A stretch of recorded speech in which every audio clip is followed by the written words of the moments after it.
adjust my overhead a little bit. It's a little too far over.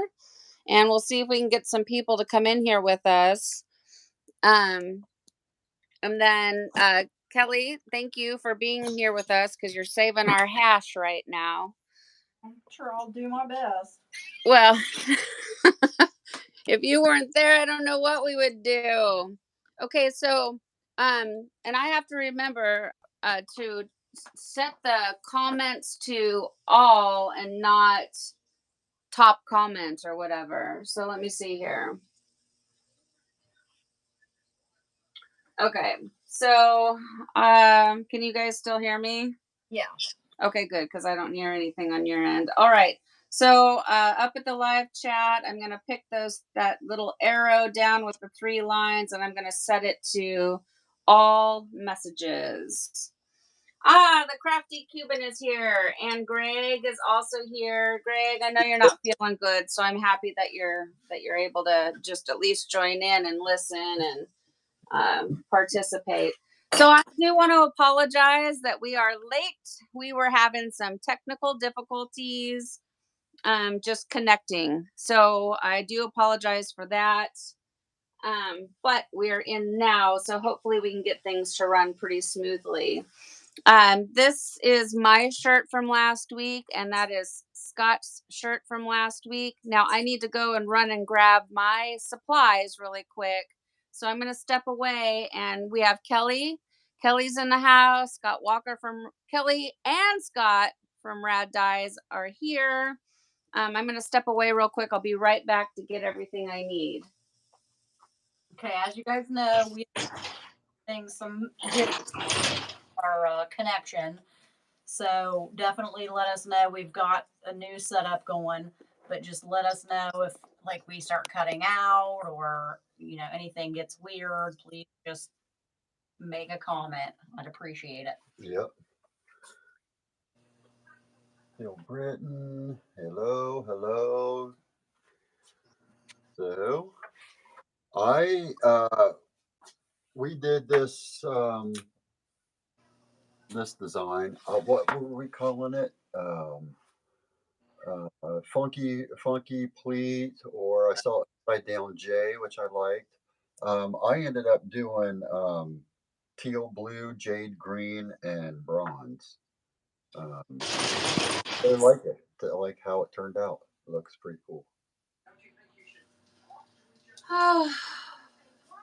What colors did you use, Steph? Okay. Oh, there it is. I'm trying to searching for a hanger. Okay, so my shirt, what did I use? I used Stormageddon. I think it was Stormageddon deep purple and lime pop, I think. I think that's what I used. Oh, and also new emerald green. And I think the shirt turned out really super pretty. Yes, I love it. I'm happy with Great. it. I'm super duper happy with it. You had some good sunlight coming through, huh? Yeah, I know. That's the problem. I'm worried about it making it hard to see what's going on. But yeah, the sun right now is going to be here for the next couple of hours, which makes tie-dyeing in the afternoon difficult for me at this angle. So I hope it's not messing with the it is kind of messing with the way it looks on camera. The shirt looks a lot prettier without that like blinding sunlight. Because it's kind of washing it out a little bit. I love the way your shirt looks. It's so the colors are like very masculine, and then also the pattern. Now, obviously, anybody can wear it, but a lot of times I feel like when we're creating tie dye, things just look really kind of girly and colorful and girly. Like that's a strong shirt right there. It turned out really pretty.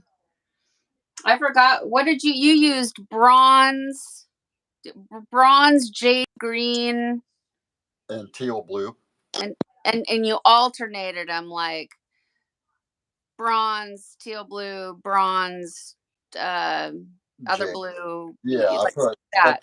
bronze on all the sinew marks, and then alternated um, my blues and greens. Yeah. No, it looks really pretty. I'm wondering what caused it to be uh like it almost looks like you used black up at the top, you know? Yeah, It's yeah, it must just be the combination of the bronze mixing with something else because it I like it. I mean, because you didn't use black, but it at least in the on screen it looks like there's black been added, and I like it. yeah. Thank And you. and it kind of also looks like you wig-wagged your dye back and forth a little bit. There's like little wisps of dye that are meandering up and down, that's like Yeah, not perfectly straight lines, which is also creating a really kind of a cool effect. right. So yeah, that looks great. You guys, I've been seeing your shirts in like on the Facebook group and the community group, and I am so confused about the directions of everybody's dyes. And sometimes when I look at this, I'm even kind of confused at which way the flows were going. I know the flows were all going into the armpit of mine, but then sometimes I look at it and it's like, no, they were flowing to the inside. This Yeah, one's given me a real optical illusion, but if you look at the sleeve and how it goes up and around, you can definitely tell that the flows were going towards the underarm just like I wanted them to. uh-huh. And then a big difference between Scott's shirt and my shirt is my pleats are double the size. So Yeah, I went with solid 1 inch pleats. And then when you open them, it creates uh well, they might have been a little bit bigger. So when it's open from pleat to pleat, I have 3 inches in between um each line. Scott's are a lot smaller, so he probably has 1 inch from line to line, if that makes any sense at all. yeah. I have 15 pleats before I get to my bend. Yeah, let me see. Let me count mine. I've got one, two, three, four, five, six. I've got 7 pleats. So you can see here for the learning aspect of all of this, what a larger pleat versus a smaller pleat will create. And And I then the larger pleat better myself. Um, well, and I kind of like the smaller pleat better myself too. Yeah, I mean, it yeah. just creates a different I think, and also colors, like mine is just more like woo, or like "Well, that's trippy, dude." I love it. Whereas yours kind of just looks like more like everyday wearable art. Like mine is more like, "Yo, concert, here we go. Let's go rave out and have fun." Okay. So I just flipped mine over to show the back. And so, we're all deathly afraid of making brown, right? And if you understand the color wheel, we know that if you put things like purples and greens or purples and yellows, you run the risk of getting brown. Well, I can tell you that this technically would be considered brown. But personally, and it's hard to see, it's getting so washed out. This would be what tie-dye brown is. And I see absolutely nothing wrong with it. So I really want to try to get you guys away from being afraid of just having fun and choosing your favorite colors when you're creating your tie-dye. Yeah. I mean, I got all kinds of brown in mine today. well, yeah, because bronze is Yep. bronze for a lack of a color. I mean, it's in the category of the browns, at Yeah. least as far as my drawer goes.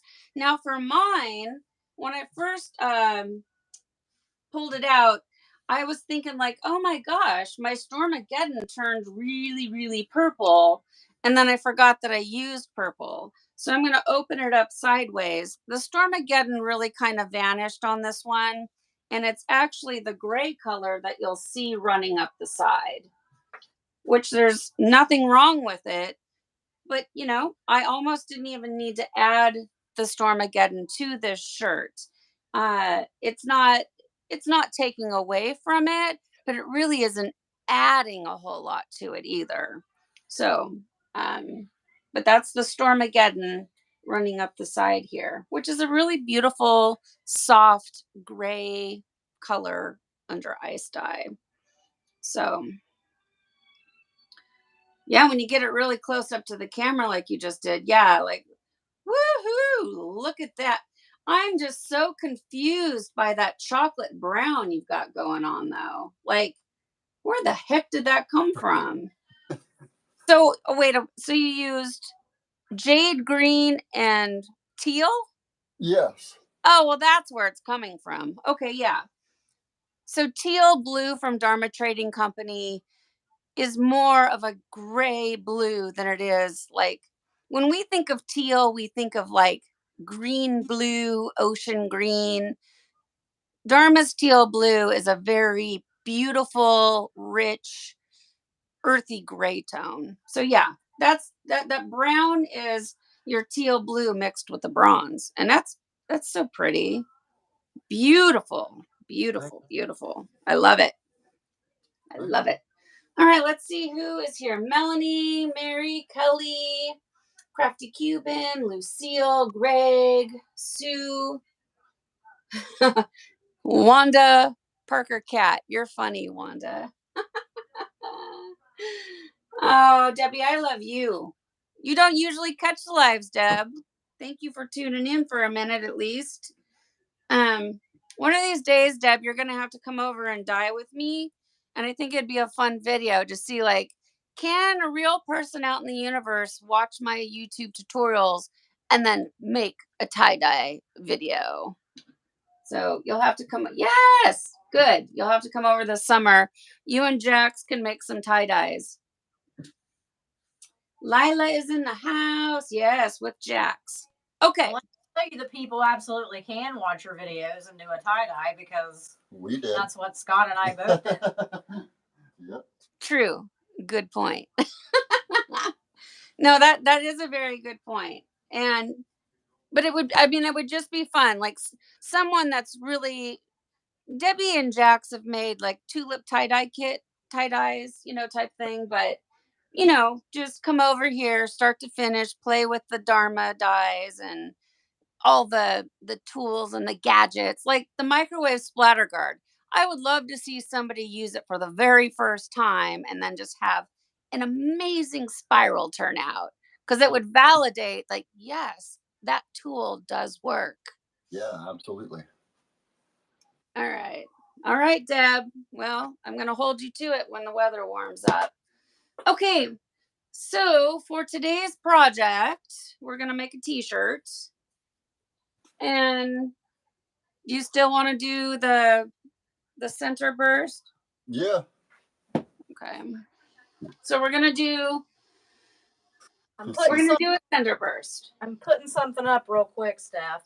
Okay. This was my first shirt I did with watching one of your videos. It's a poly blend, so it's muted, but I was just trying, and I did this from one of your videos. This is my first one. I love that.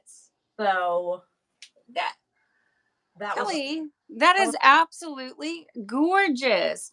And you know what? I don't know who I was talking to today. I forget. Sorry if you're here about the polyester being in the t-shirt.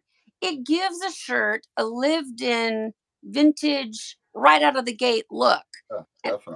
And I'm not mad at that. I mean, look at how beautiful that is. It's very spring Easter pastels. I almost kind of like it better. What do you remember what colors you used? No, we didn't have her. I mean, you got to think this was over a year ago. I don't remember what colors we even had. I mean, I think we had this looks like chartreuse probably. I don't know. Yeah, we didn't have many colors at the time. Mirror. Yeah. Something like that. But yeah, so that's from me doing that on one of your videos very, very, very, very, very early in my tie-dye game. And look about, I mean, seriously though, look at how beautiful it is. Right out of the gate. The only mistake made and it's not really a mistake, was the polyester in the shirt. But my first handful of shirts were the same exact way, and I still wear them today. Um, they're pretty. They're just they're softer looking.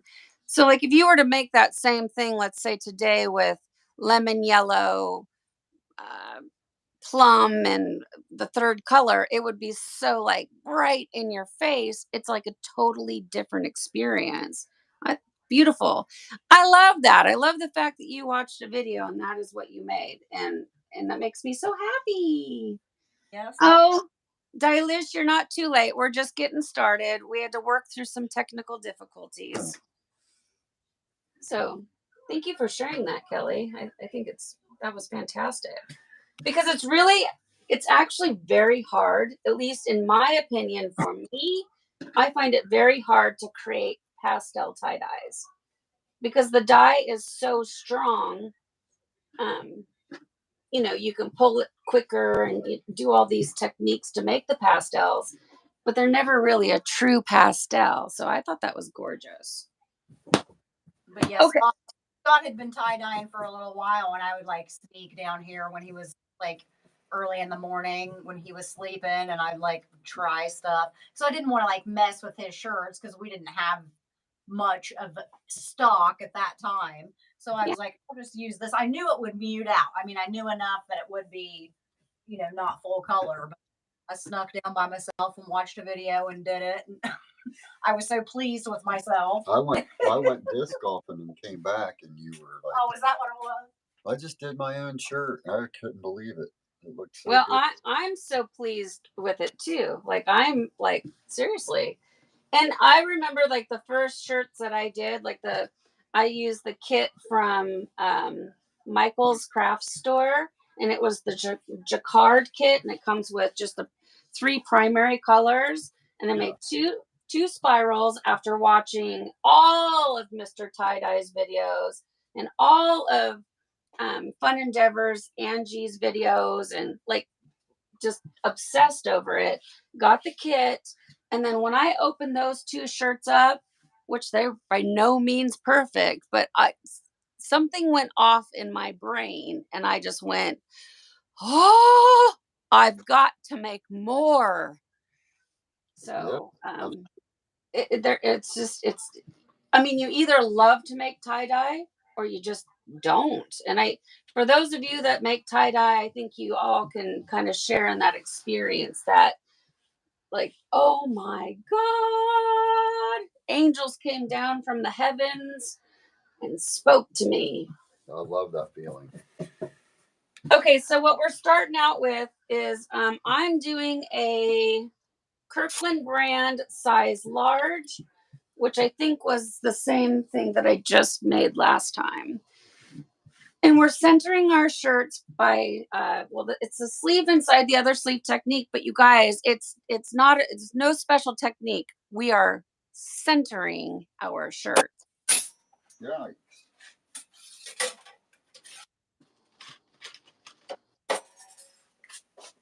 So you want to take a washable marker, and I eyeball the center of my shirt. Like I figure out where's the tag, and then I eyeball the center, make a little mark, and then eyeball the back. Now down here at the bottom, I pick up the two corners, pinch it, and then I mark out the center there.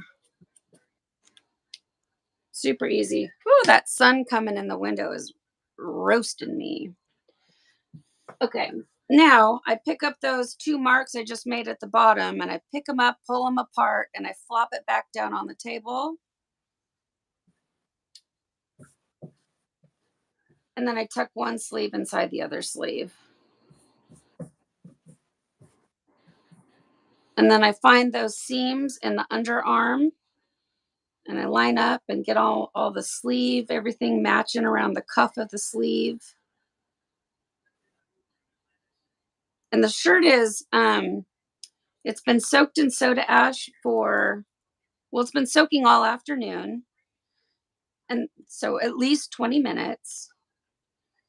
And then I spun it out in my Panda spin dryer.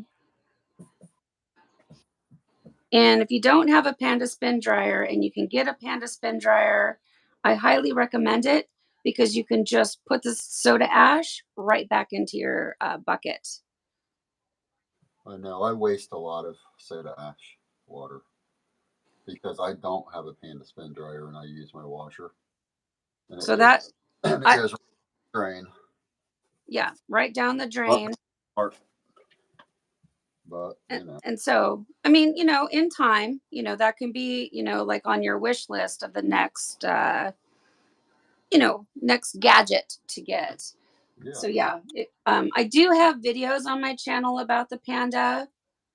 If you go look into the playlist of tie-dye tools, that's kind of where I categorize all of them. And I you can see it work, like how it works, and it really does make the shirt barely dry. So I don't feel like I have to wait and let my shirts dry out. I can just tie it up and then get right to dyeing.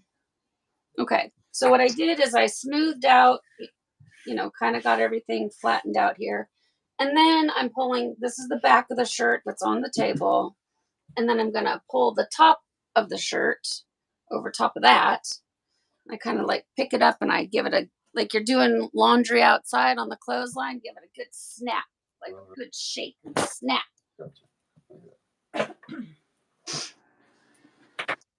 And it kind of gets everything down into the underarm. Now, when centering your shirt, the whole goal is to create symmetry. You want the front of your shirt, like when you open it up, to have a mirror image from left to right. And same with the back of the shirt. And saturation wise, for most patterns, the saturation on the front will be all the same, and then the saturation on the back will be all the same. Now, I say that for most patterns because some patterns, like the diamond, when they're 4 layers thick, it doesn't quite always work out that way. And then the main goal is to try to have this center line where they line up perfectly on top of each other. Would you agree, Scott, that that's your goal, is to get that center Yeah, line nice and lined up? yeah. I try to. I'm a perfectionist, so this is uh this is perfect for me. Oops, something got. I've got to start. I'm not starting over, but something got a little bit wonky here. Okay. Yeah, I mean, I'm kind of a perfectionist. Like I like things to be really good, but then I also kind of give up a little bit on, like you know what I mean? Like it's pretty Uh-huh. darn close is okay with me. Otherwise, I could really like beat myself up and get going crazy.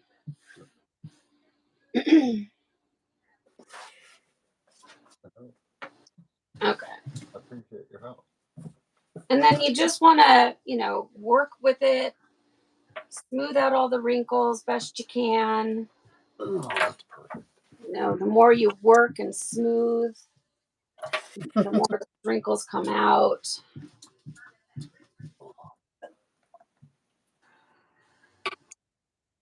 Okay.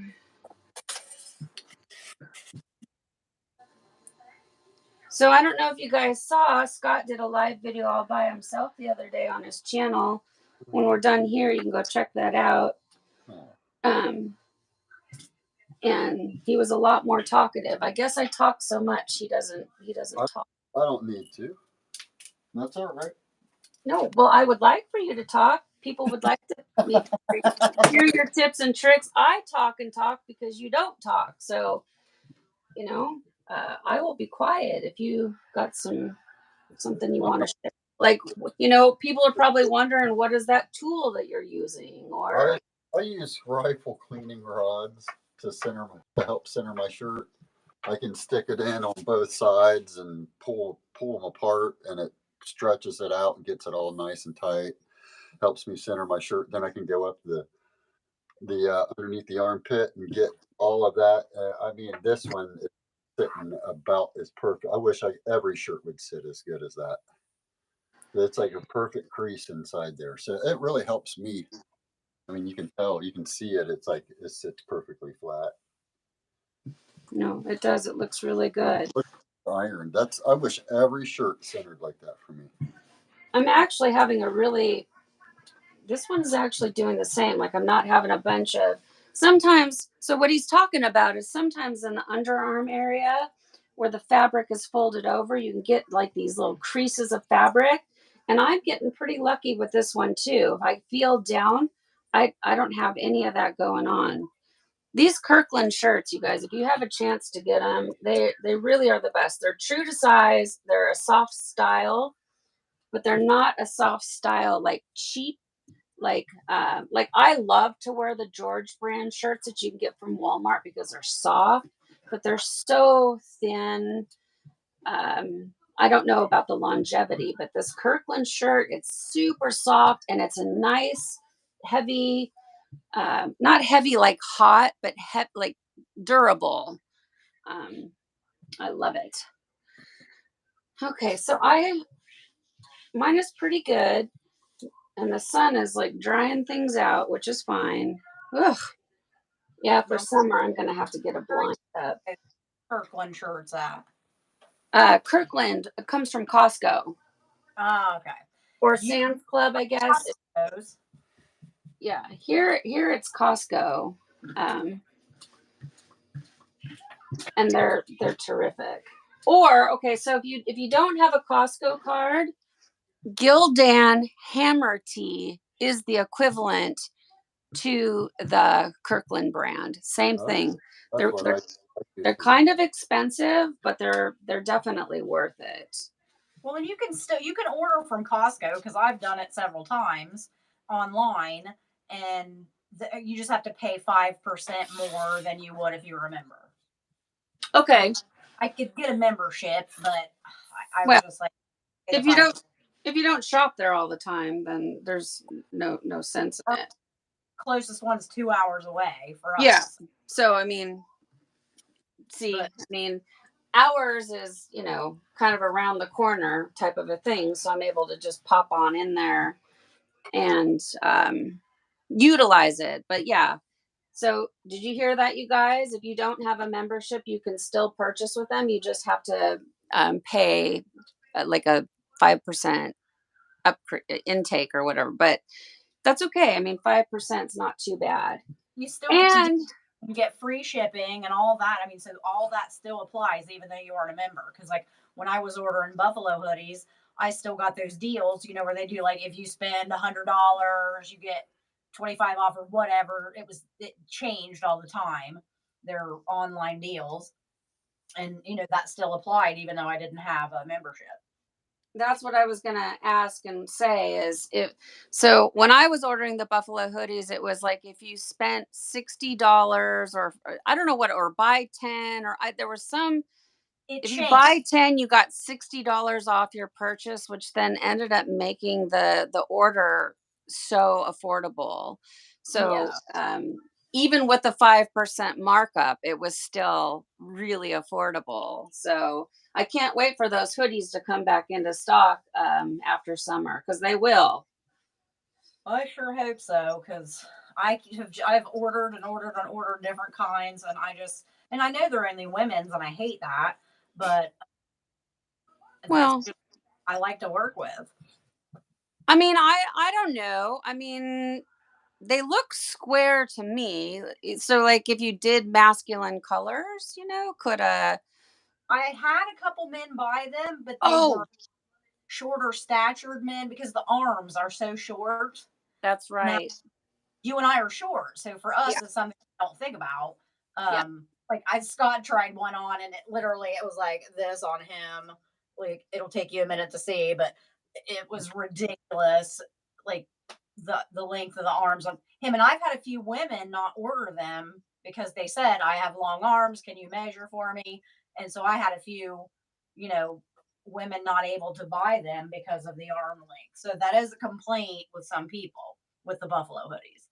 And I do remember you saying that because yes, even though it looks like a unisex style, it's not cut like for a woman, but it is sewn size wise, shorter sleeves, shorter length, stuff like that. So very good point. I totally forgot about that. So for those of you that do have the buffalo hoodies and are trying to sell them unisex way, you want to take that into consideration, because like if some 6'4" guy orders an extra large from you, well, he's going to look like he's wearing his wife's sweatshirt. Yeah. Okay, so for this pattern, what we're going to do today is we're going to go for a center burst. So we've done the side fan fold many of times, which where if you're new to a center burst, I know a lot of you already know how to do this, but let's pretend that this is our first time. So you've seen us do a lot of times where we do the double fan fold or a side fan fold, where we start at the underarm area and it creates that beautiful side fan fold. Well, instead, we're going to make a circle coming out. So all you got to do is just flip your shirt around, and it doesn't matter which direction your sleeves are. So for instance, my shirt had the sleeves coming from the left after centering it, and if you noticed, Scott's were coming from the right side. That doesn't matter. You just want to make sure that you're not drawing your circle on under the underarm. You want to come to the center point of the shirt. And now I do not like to put the pattern directly on the center. So if I was to just fold it up from the top to the bottom and then open it back up, that's going to put the pattern all the way down here. And that's going to me, it feels like it's too low on the belly button. So I want to just come up. So here's the underarm, the center. I want to kind of meet in the middle a little bit. So I'm just going to make a little mark right there. I like that. Now I have a piece of kite string that I've tied around my washable marker, and I'm just going to hold it down to the table right at that center point and bring it out where I want to start my pleats, and I want to do it about there. And I don't pick up my, well, now what the heck just happened? I swear the sun's melting my string here. Okay, so I'm just gonna, weird. That was so, oh, I don't know. Do over, different color. Where's my kite string?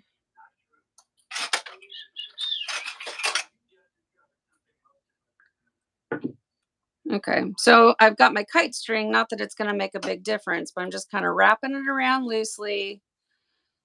I'm going to find that point that I like. I'm going to hold it down here. I'm going to come out. I'm going to try not to move my pen. I'm just going to hold it down, not move.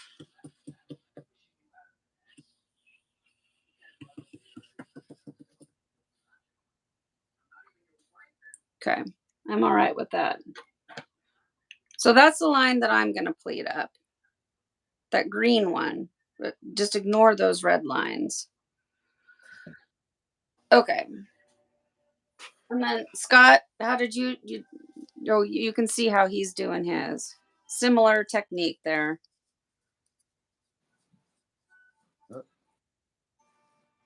Now I could draw on like smaller circles and do all that, but I never end up pleating the inside circle.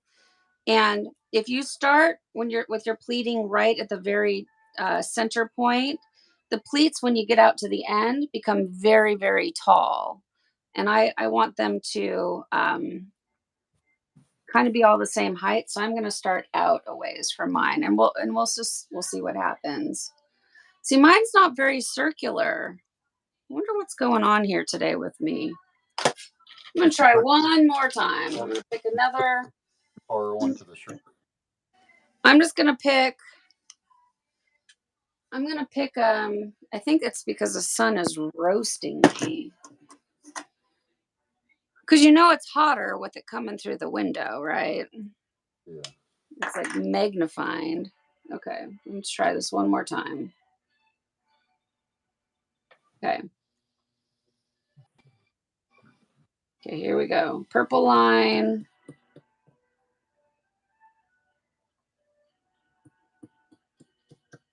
Okay. Well, that purple line looks way different than both of the red line and the green line. I'm just strengthening up that red purple line there. Okay. Now, how tall are you going to make your pleats? I don't know how tall you gonna make your pleats. Well, so with a project like this where they grow in size, I usually start out about a 1/2 inch, because then that way in the center, when everything runs together, um, because they will ultimately run together and there's nothing left. So I usually start out at about a 1/2 inch. So you guys, I'm following the purple line on this one. And I don't know why I'm like, I do these all the time. Not all the time, but it's like part of me is going like, that's like freaking me out. That doesn't even look like a circle. You know what I'm going to do? I'm going to use my microwave splatter guard. It'll look like a. Well, that would be cool too. I'm going to do this. That looks pretty much in half. I'm going to just totally shift gears here, and I'm going to use my microwave splatter guard as my circle and see if that, because I think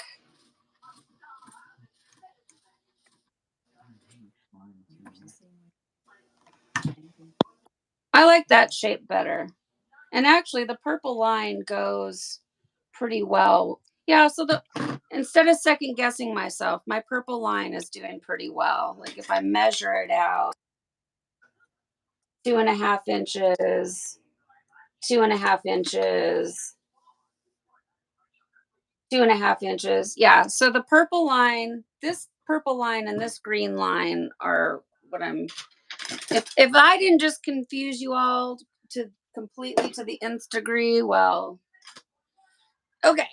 So now for the pleating, I'm just gonna now pleat. I'm gonna pleat along this purple line. I'm gonna start with that one, and I'm gonna make them about,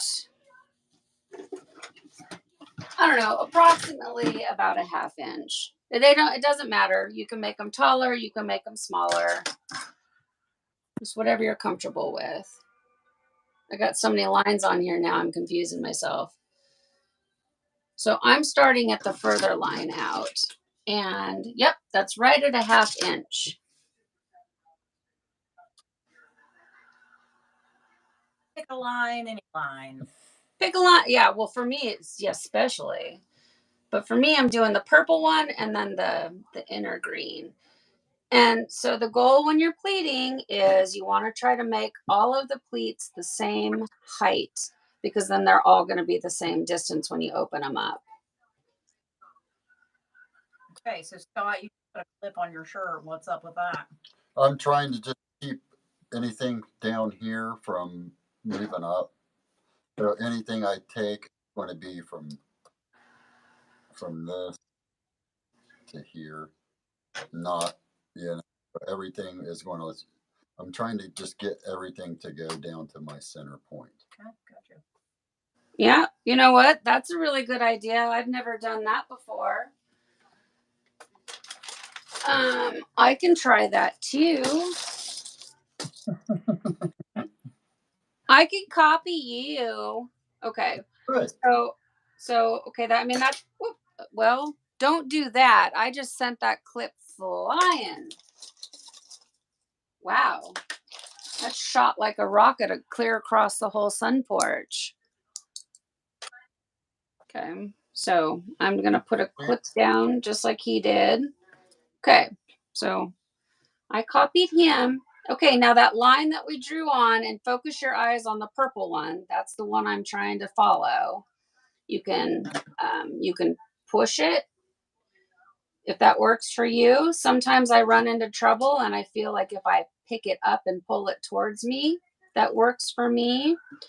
You got to find whatever works for you. How do you do it, Scott? Do you push, pull, whatever? How do you do it? I push. Okay. I don't have quite the luck with the pushing because I feel like it just all wants to buckle all over the place. But I'm gonna try. I'm gonna try to do it how he does it. How many of you are tying up with us right now? Anybody got their shirt and gonna tie theirs up as we go here?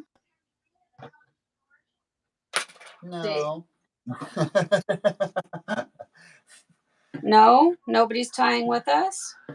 I just said that. Oh, Christy Knight is. Awesome. Yay, Christy! Woohoo! Woohoo! Let's see, Moon, Lila. What did you say? Kelly, can you tell me what Lila said? What Moon dies. Yeah. What did she say?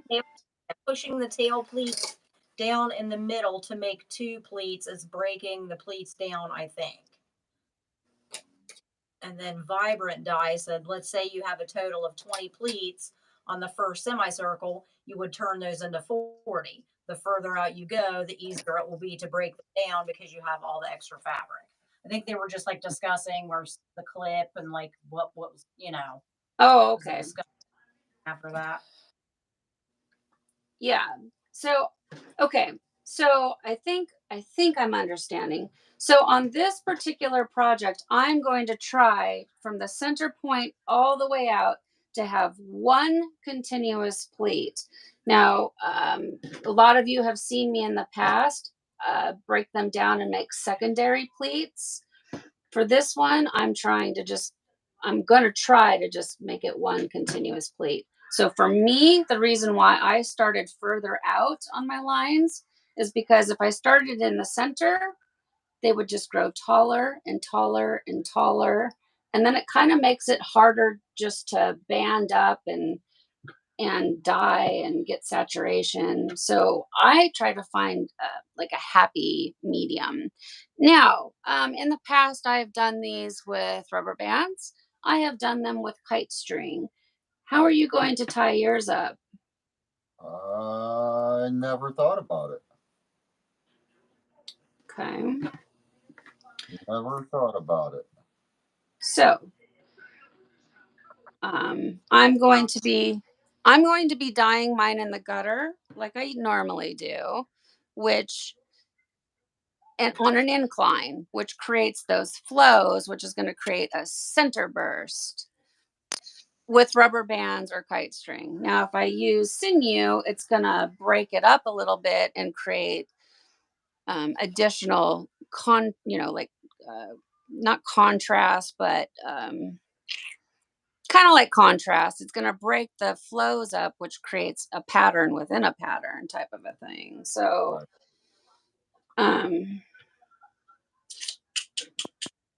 okay, well, so it's usually done just with rubber bands, right? So yeah, when I do my center bursts looking for the flows, I do the rubber bands because it's not tight. It allows it to flow, which I could do that with my tiny baby hair rubber bands. I was just curious, just kind of curious which direction you were going to go with yours. So I think I want to give, I want to use my sinew puller because I want to give Jen a nice shout out here. So I'm going to use my sinew puller and matching caddy set. This is the mega puller, which Jen and John are currently not making anymore. They just take too long to make and there weren't enough sales. But just imagine this if it was the normal size, okay? So I do have a link down below in the description box for the sinew puller and matching caddy set. And if you guys don't have a set yet, I definitely recommend it. It's like the greatest tool ever. So I've got my first line pleated up. So what I'm going to do is I'm just going to use a rubber band to temporarily hold things in place while I work on some more pleats. That way everything stays nice and intact. And I like to use my stretched out. So I'm going to use my stretched out baby hair rubber bands from previous projects because it'll hold it nice and tight, but not like really crank it down. And so, okay, it's hard to see, but I'm gonna draw the line on again. So this purple line that I have here is the line that I want to keep nice and straight because I'm going to start pulling on things. Okay. So if you need to adjust your pleats, you need to make sure that you hold your pleats down, because if I start tugging over here and don't hold it down, I can yank that first line completely off kilter. So if you need to make adjustments, make sure you hold your original line down, because if you see here my green line, it's not lining up. So I'm holding it down nice and tight. I'm pulling on those pleats down here, and I'm making sure that this line isn't moving. Okay. Good enough. You're taking it hard? What? Oh, well, Hard.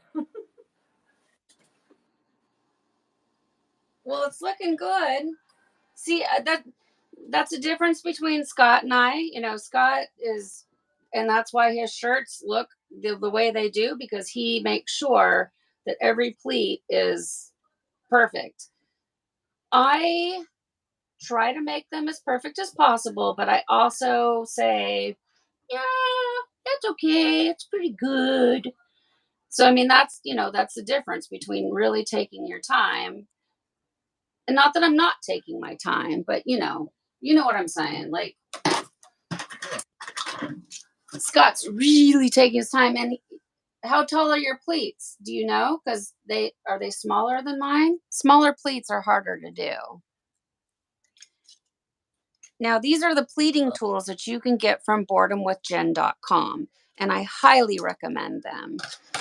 You can use them to measure your project. You can put them down in here to help with your pleats. Like down here at the center, like I talked about, the pleats will begin to just run into themselves and nothing is left. They're almost impossible to pleat when they get that small. So if you take your tool and you run it down the pleat, it can really help you fine tune those itty bitty tiny itsy bitsy pleats, which down here they are. And that's okay, because down in the very center, I'm just going to put all one color and have it splash out. So, you want to get as many pleats in there as you can, but if you can't have pleats all the way to the very base, that's okay too. Another reason why it helps to start further out on the project, it just makes it a lot easier um, um, to make the pleats. If I would have started down here, I've already explained it. It's just nicer to start way out, and especially if you're doing like a liquid dye wig, which I'm not going to go into. I have a video on that. You want really tiny pleats all the way for saturation reasons. Okay. Okay. Now on the back end here, where the pleats are taller, this is, I think, what you guys were talking about splitting the pleats. And for this particular shirt, I want to try not to split the pleats. And this is where you're going to see me start to struggle. When I get in with all these, like the collar, the shoulder seams, the seams around the collar, things can start to get pretty overwhelming for me. Yeah, I did that first. Yeah. I went the other way. I went the easy route first.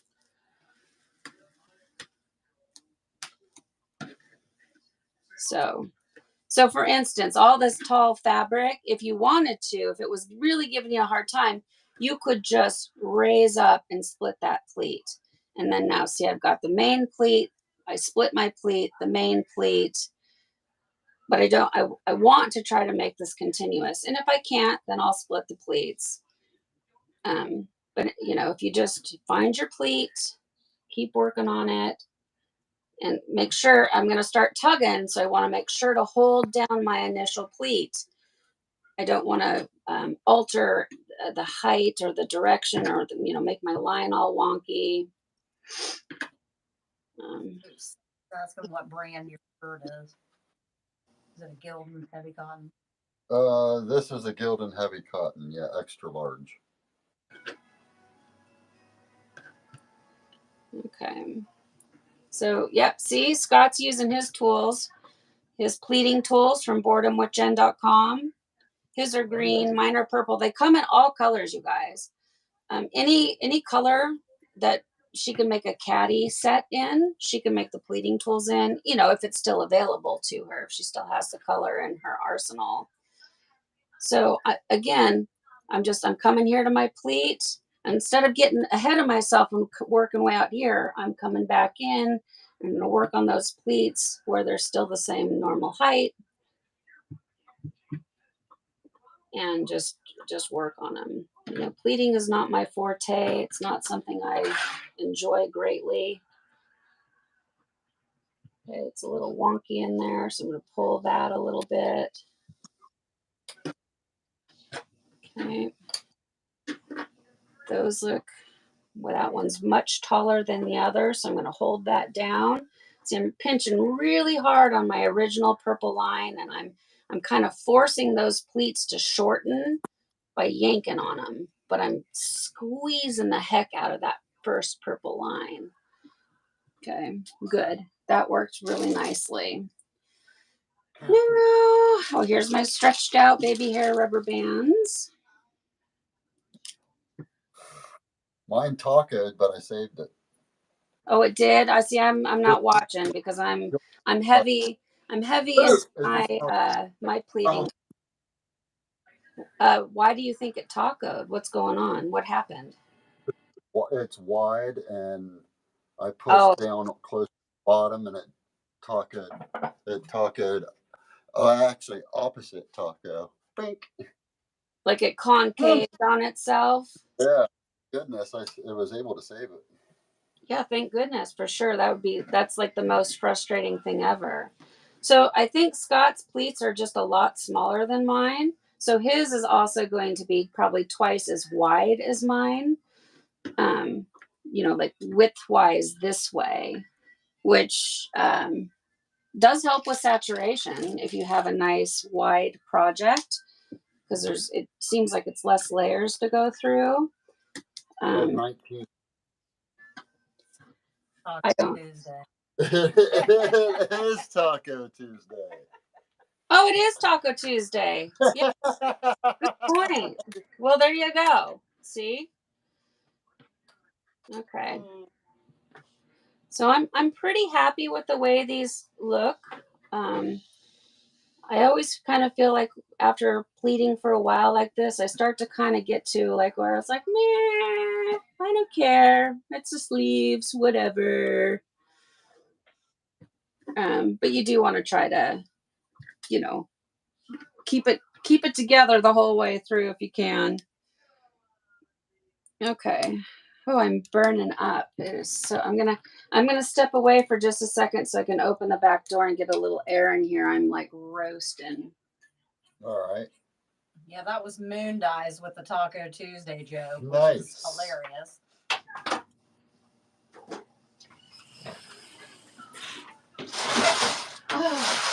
Oh, that fresh breeze. Oh, that's so nice. Marshall's in the house. Marshall printed. Ooh, that's going to be nice right there. I'm going to use my. Anybody have any questions? Always showing to the party late, Marshall. I think Scott's using Gildan. Yep. This is live.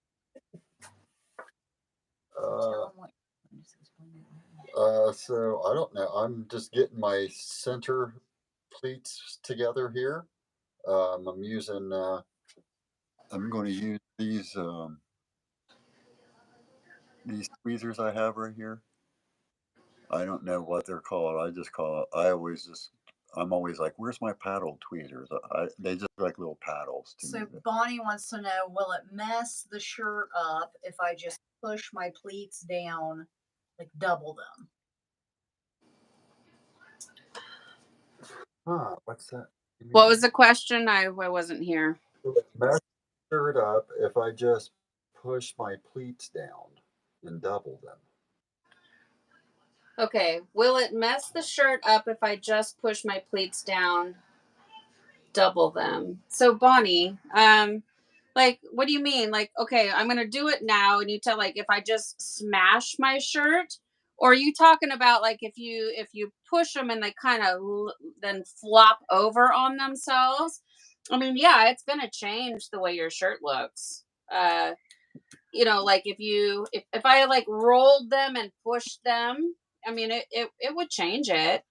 But I mean, if you just want to like mash them to the table, I don't think it would be that noticeable. I mean, you want to try to,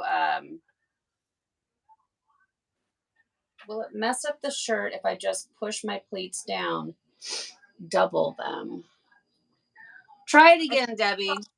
Try to say it again in a different way that my brain can understand. I mean, Bonnie. I think she's saying, like, if you have a taller pleat here, I wonder if you take it and make it into like two pleats. Is that what she's meaning? Well, yeah. So I'm not doing that for this shirt, but I just showed, like, if you feel like this is too much fabric, so here's one pleat, here's the next pleat. And if you don't like that, you can pinch it right here, put your finger up underneath it, roll it, and then grab your next pleat, and it will double the pleat and it will lower the pleat. But what you're going to do right where you do that, you're going to have like a V. It's gonna, like a feather almost. It'll just branch it off, which there's nothing wrong with that. It just creates a different pattern. And you've seen me do it like in the past, especially in my very first videos, let's say a year or two ago, like 2 years ago. I did a lot of that because I don't know, I didn't know what I was doing. I was just tie-dyeing, right? So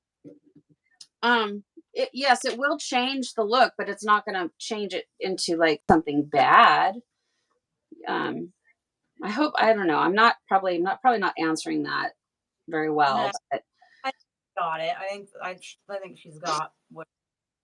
so for this particular project, I'm trying to have one continuous pleat. So I want the line to go all like from the start to the finish, and then the sinew is going to do make other types of patterns in the dye.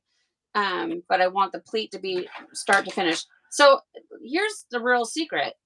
There's no right or wrong way. You do what you can, get the pleats in there best you can, and it's all going to be beautiful. No matter what, really, at least in my personal opinion. I mean, I haven't really seen any tie dye that I don't like, for me anyways. Like, I think it's all pretty. Okay, good. I'm glad that helped. Okay. All right. Now, this is where I start to get pretty sloppy and lazy about it because I've had enough.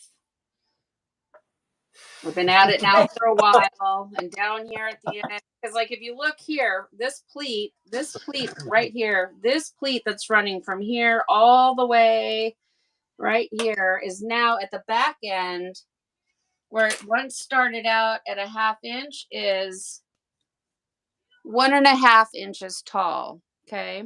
So, that's a really tall pleat. And I'm quite frankly sick of pleating at this point. So, this is where I just kind of start to lose it. So, I've got the neck of the shirt and the bottom of the shirt is all right here. So, if you're going to have any issues up at the neck, it's still going to look pretty good. But down at the bottom, people are mostly looking at the center point. you know, the bulk of the shirt. So I do have a tendency to kind of just go like, okay, I've had it. I'm tired. I want to get plain into the colors now.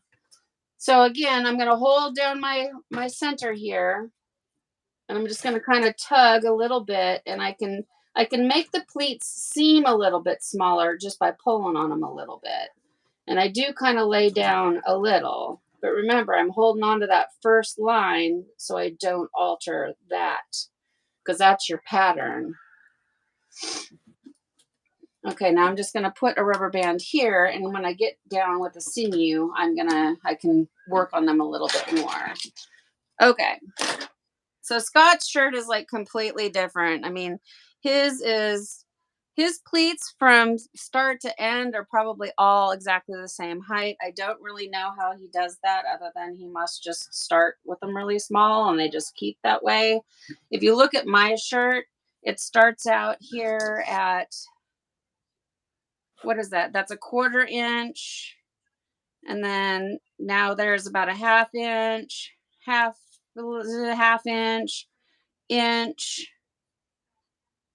inch and a little bit, inch and a 1/4, and then down here, 1.5 inches. So my pleats grow as they get to the end, like I was mentioning. Yeah, it's a wedge. Mine's a wedge too. Yeah. So, you know, Scott's got a nice flat shirt. You know, mine's super, super thick in comparison. But I think here at the top of his, it's like in the center. Or the center. I don't know. Yeah, well, yeah. No, the top. I know what you mean. Like the beginning, the top. It's just like a little over a 1/4 of an inch, and then at the end, it's an inch. So yeah, me too. So his is your pleats were just smaller from the out of the gate, I think. And also, here's another thing. My shirt is thicker. He's using a Gildan heavy cotton. I'm using a Kirkland brand, which is a thicker material. So my material is just also bulkier, you know. So that can play a role too, you know. But it's not going to be wrong or anything like that. So, you know, if you're like right now, if you're tying up a jersey knit skirt, your pleats are probably going to be way different than our pleats because your material is way different. Okay, so now I'm going to start with my sinew. My sinew is a wax covered string and it resists the dye. I like the stuff from Dharma the absolute best because it is gooey. But you can get it off Amazon, and I do have links down below in the description box. I've been really liking the Kool-Aid brand, which is the purple one.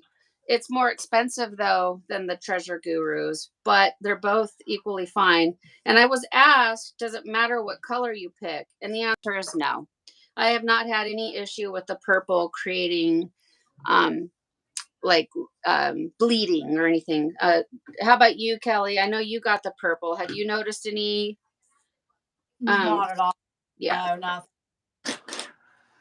I really like it. It's like you said, it's super gooey, and I got Scott. I think this is the same thing, isn't it? Yeah, it's Kool-Aid. Yeah, I like it a lot. And I think it comes in yellow, blue, at one time I think red and green. I don't know. I've only tried the purple so far, and I'm pretty pleased with it. Now, Scott, are you also tying off with sinew today? Yes. Okay. So Scott starts his. Okay, I'm just going to show how I start mine, and then I'm going to be quiet, and I want you to explain your process because they've all seen me do this times. I get my sinew up underneath it, and I kind of hold it down with my finger, and I'm going to pinch it, and I'm going to come down. I'd say that's what I don't know, roughly like an inch, and I wrap it, and I put my finger down on top of that little tail that I have, and I come back, slide it up under, and I'm pull it just a little bit. I'm not pulling it tight, and then I wrap it again. You know, make sure it's kind of sticking on itself a little. It's hard to see because mine is white, and then I just wrap it again. Okay, and then that little tail, I hold on to it, and I hold down with my palm of my hand, and I make sure that I've got that tail. Well, okay, maybe for the first one. So I hold it with my finger and I, press it flat against the table because I don't want my pleats to roll on top of each other. I want it to still stay flat. Now that I can feel that it's snagging on itself, now I can hold it down flat with my palm of my hand and I pull it. And I can feel that it's slipping. So you want it to catch on itself because you can just undo it. You can just pull right on it. Now this is where it's different. Scott makes a slip knot. I haven't done a slip knot in a long time, and there's no rhyme or reason as to why I don't. Now I just don't. how far? How? What's your space going to be? So that first one, let's see that, and I'm really pulling it, and you see my little tail, it disappeared, and when I check the back, it's all laying really flat on top of each other. I don't really pay attention and measure anymore. I just kind of eyeball it. So that first one I did, it's a little bit like 1.25 inches, and then I'm probably gonna come out like 1.5 inches from there, 1.5 inches, 2 inches. Okay. Or that yellow rubber band or the baby hair rubber band is about at 2 inches. So I'm gonna make my next line at the 2 inches. Okay, now I'm gonna be quiet and I'm gonna let Scott tell how he starts his sinew process. And also, I'm wanting to. I am not wanting to create white lines in this project. Okay, that's one thing I need to make clear. I'm trying to interrupt the dye flow, but not like on a geode, you see me make really bright white lines. No, I just want to stop the flow. So I'm not pulling for dear life on this sinew. I'm pulling tight, but not as tight as I possibly can. Now, you explain your method there when you're ready. My first line is 1 inch, and then every other line after that is 2 inches. I went ahead and just marked it out, and so I use a slip knot, and I'll put it on my first line, which is 1 inch. By the way, I had to start mine over, you guys. I lost my tail almost altogether. I'm not to interrupt, but if you just watched me undo it, that's why my tail, as I pulled it, it was about to come undone. Okay, go on. Thank you, Crystal. So, Crystal just gave us a super chat. So thank you. Okay, now I'm not saying another word. I'm done. No, you're fine. You're fine. So I use a slip knot, and it just seems easier for me. I cut a little bit of a tag end off there. My first line, I don't usually pull too hard. I do my slip knot, then I go underneath it. I don't want a real bright white line. Like you said, I'm not going for white either. So I'll just barely pull it. And then I'll move my next bands right on. I'll go from the bottom up to the corner. I usually just put my finger right where my sinew line goes. It'll just fall right into place. I only go around twice. So just wrap it 2 times. And you have to pull it just a little bit just so that it'll stick together.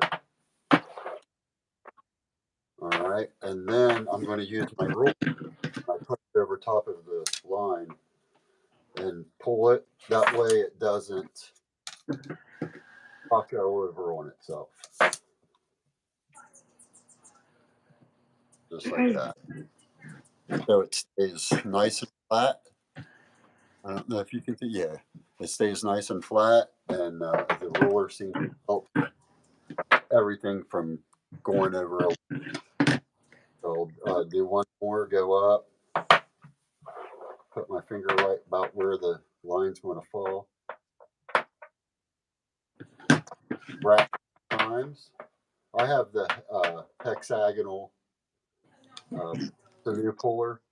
Sometimes it hits off my table. It's kind of loud.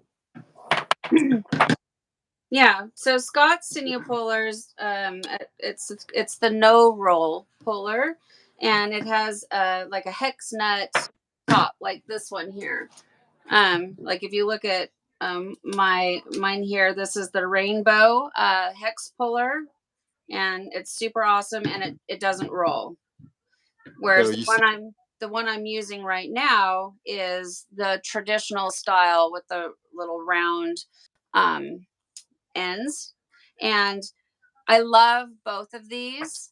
Like when I'm sitting and watching TV, the hex puller is fine. When I'm working on my table, and this is just me personally, I like my sinew puller to roll a little bit because I can just kind of drag it along the table if I need to. sure. Um, Yeah. Nothing wrong with either one of them, and I think they're the same exact Yeah. price. It's just really a matter of preference. Um, um, yeah, I love these sinew pullers, you guys. I have a lot of them because I'm just obsessed with them. They're so beautiful to me, and I'm not here at my dye space all the time, so I like the fact that I can load up, 3 or 4 of these and take them with me twice a month, and I can tie up because I have enough sinew on each puller that I can get a lot of projects done off camera. Um, like I said, I can load them up and take them with me, and then I have all these beautiful colors to look at. I'm obsessed with these, you guys. They really are the greatest tool. And I've said it before, Jen's a tie dyer herself, so she makes what we need, and she knows, she knows what we need, and she makes it accordingly. So I would say that my spacing is it's 1 3/4 inch so far. So my first one is 1.5, and then I'm at about 1 3/4, and I'm eyeballing mine. I'm not being super precise.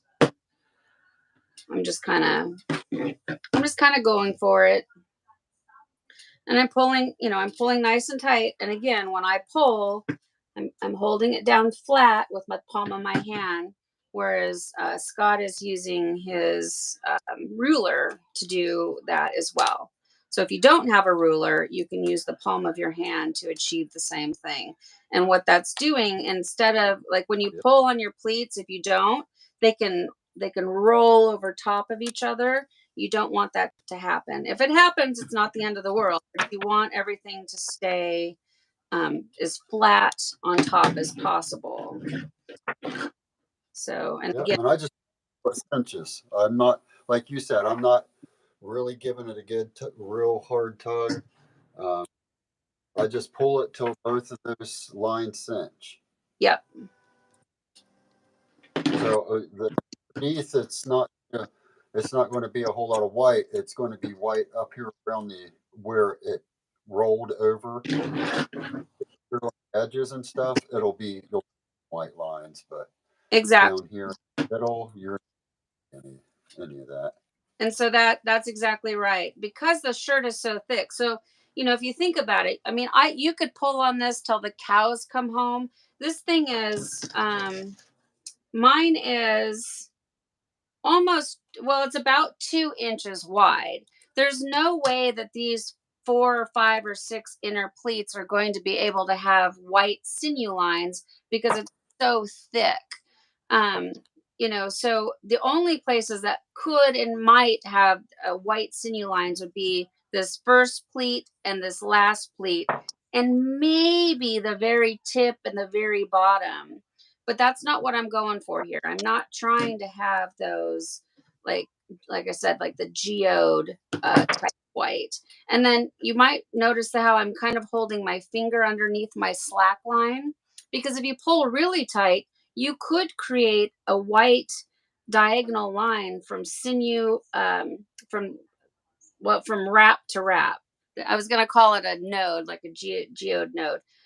So I'm keeping this. I like to keep my slack line loose, because I don't want to open it up and see a diagonal line if I was pulling it real tight. Right. Don't have to do that, but that's what I'm doing. And then as I'm working my way down, I'm just sliding my rubber bands off as I work. And I'm talking a lot. Scott's gonna beat me. He normally does. So it's not a race, but he'll get done with his sinew wraps Finish. long before I do. Huh? It's a race to the finish. Yeah, I did my blackjack. Slap my hands and. Have you decided on what colors you are gonna go with, or single color, multiple colors, splitting colors? What do we think? Well, I don't know. So I originally, when we were, when I was thinking about it, I was thinking to do like a dye under ice, dye over ice technique with Strawberry Skies. All I've done with Strawberry Skies so far has been a couple of geodes and then a geode bag. I have not, to the best of my knowledge, I haven't done anything other than a geode with Strawberry Skies from Happy Cat Tie-Dye. You guys know the color Strawberry Skies. So I was kind of feeling like trying something different to see what I can do.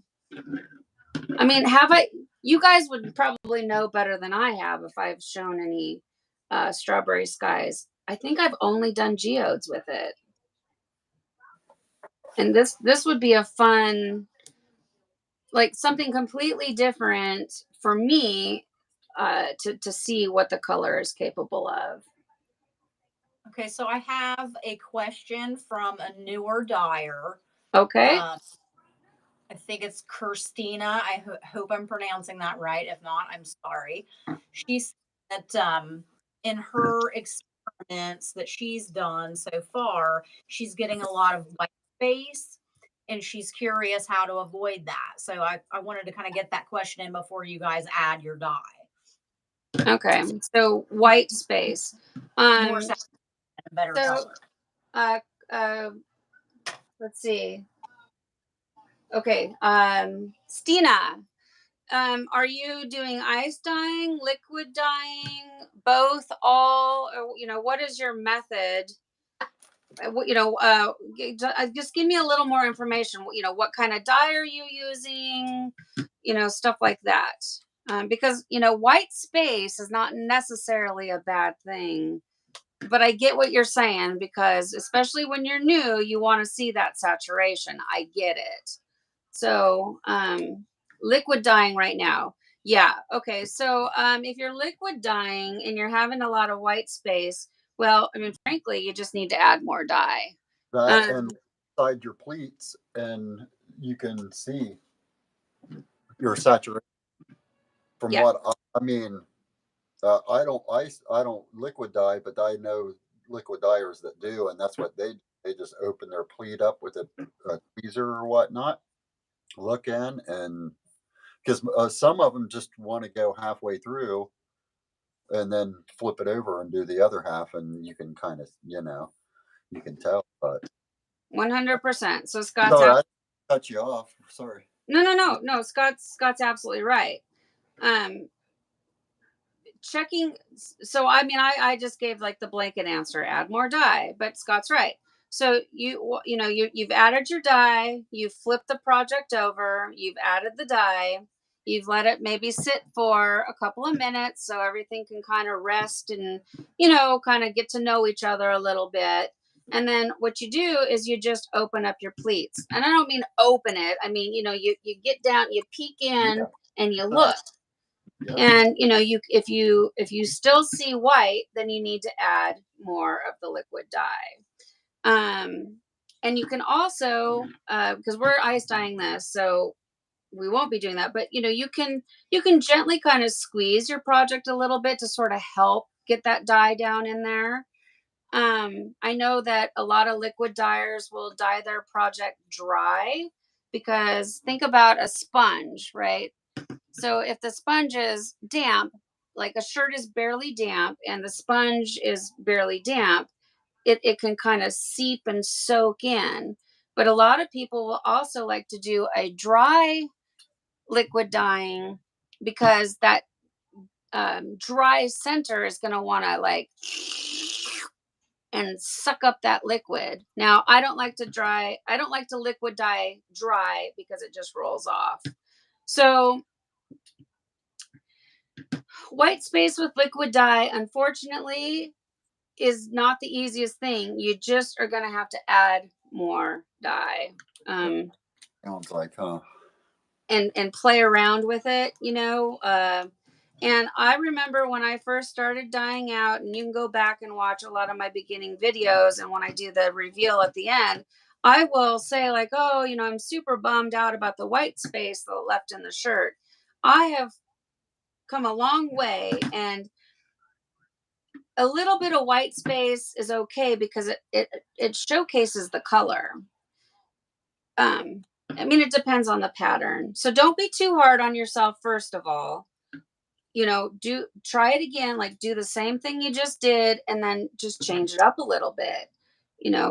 Pay attention to what you did the first time, try it again, and see what you can do a little bit differently the next time. And that's the best and easiest way for me. Trial and error. I'm still learning every day. Like, the shirt that we just revealed at the beginning, I've made before, but when I make it again next time, I learned that Stormageddon wasn't the right choice, and I won't do that again. So I'm still learning from project to project. I really hope that I answered that question. We're gonna be doing some liquid dyeing coming up here in the future, and we can talk more in depth about liquid dyes. And I mean, I don't know if I can get Scott to do liquid dyeing with me or not, but Yeah, you can get me to do liquid dyeing. I don't enjoy liquid dyeing. So here I have another kind of a snarky sort of answer to your question, Stina. Don't liquid dye. Just do ice.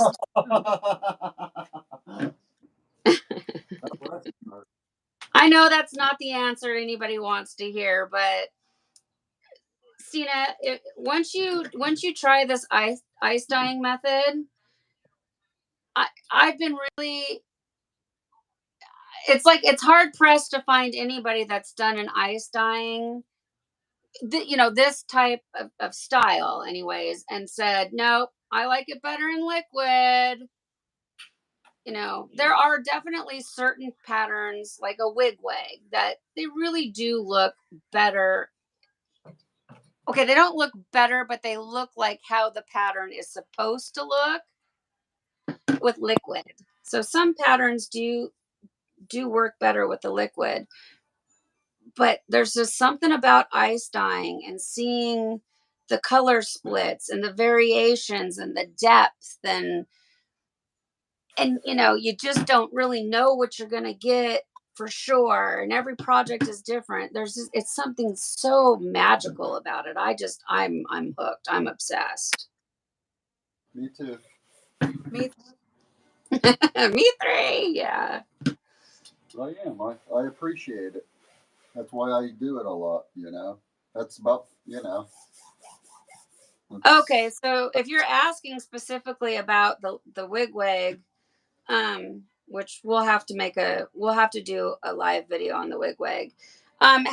Okay, so see, very good information to know. I can answer far more specifically when I know exactly what you're trying to do.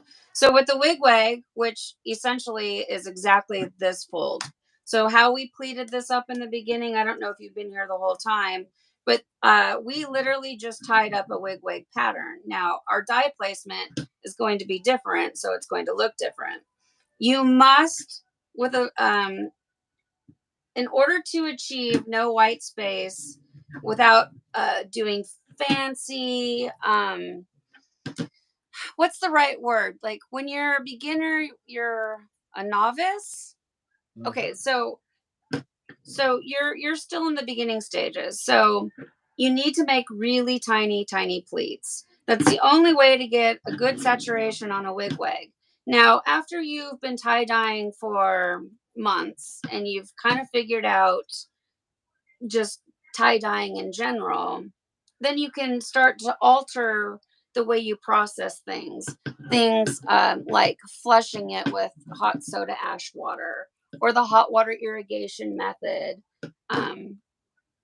Look into what's called the pariah method. Pariah. It was designed from Paul Kenny. By doing pariah method, you can force the dye down into your pleats. So, but those are like expert level type, things to do. Yeah, advanced technique. Advanced. Thank you. I'm like novice. What's the other word? Thank you. Yeah, you knew what I was trying to say. Got you, girl. So, hey, good on you though for like jumping in with both feet. Like the wigwag is not necessarily hard, but it's definitely one of the more difficult patterns to do and achieve properly, because it does require perfect saturation for it to look right. Other things like spirals and some other patterns, a little bit of white space helps the pattern look better. Not on a wigwag. You definitely want to get that saturation. So, yep. Tiny needles. The little dye bottles that have the needle tip, so you can poke it down into the pleats and squirt right down on in there. I'm pretty sure that's what I used when I did my wigwag tutorial.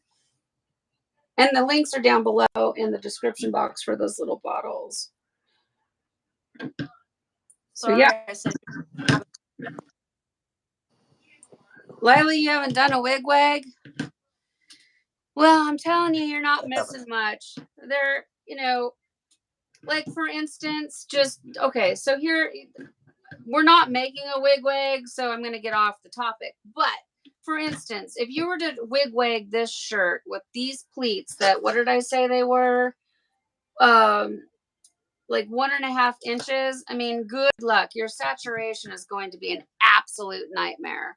You've got to have tiny, tiny, tiny pleats all the way out here, or else saturating the thing is a total bugger.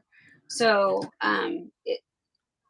pleating on a wigwag is like the most important step, and then from there, it's getting the dye in there, and then using the advanced methods. Like I said, look up pariah method. Because you can flush the dye. Other than that, I mean, that's really it. Small pleats, flush the dye.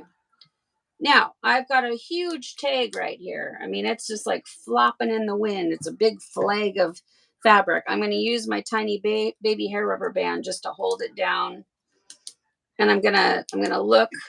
I'm going to check to make sure do I have any other big tags. I don't. Everything's looking really nice. So I'm going to call it good. So, okay. So for mine, I really was thinking about just trying to do a single color ice dye with strawberry skies in the different pattern, like I said. Then part of me also wants to try that color pattern that you were talking about, Scott, with the lime squeeze, lime pop, black. Yeah. Was there one more color, or was it just those 3 colors? If I use 4, I do lime pop, lime squeeze, new emerald, and black. Yeah, the new emerald. That's it. That's exactly. So, I mean, because of the way that the last week's shirt turned out, I feel a little more confident about trying to throw a little bit of the lime squeeze in there. Yeah. So I mean, I don't know. What do you guys want to see? Do you want to do shirt number 1 being single color ice dye strawberry skies, or shirt number 2 being what I just say? Lime squeeze, lime pop. I already forgot. And new emerald green and like instead of black, maybe I would do like deep space or something like that. Yeah, that'd look good. So Bonnie says do strawberry skies. And then Scott, how about Scott? What are you doing? He's Like scared to dye abyss over here. You're scared to dye it? Is that what you just said? No, I said he's staring into the dye abyss. Oh. He was looking at our dye table and like, you know, has no idea what he's doing. So, Teresa had a really good idea way down yonder hobby farm. She had a really good idea.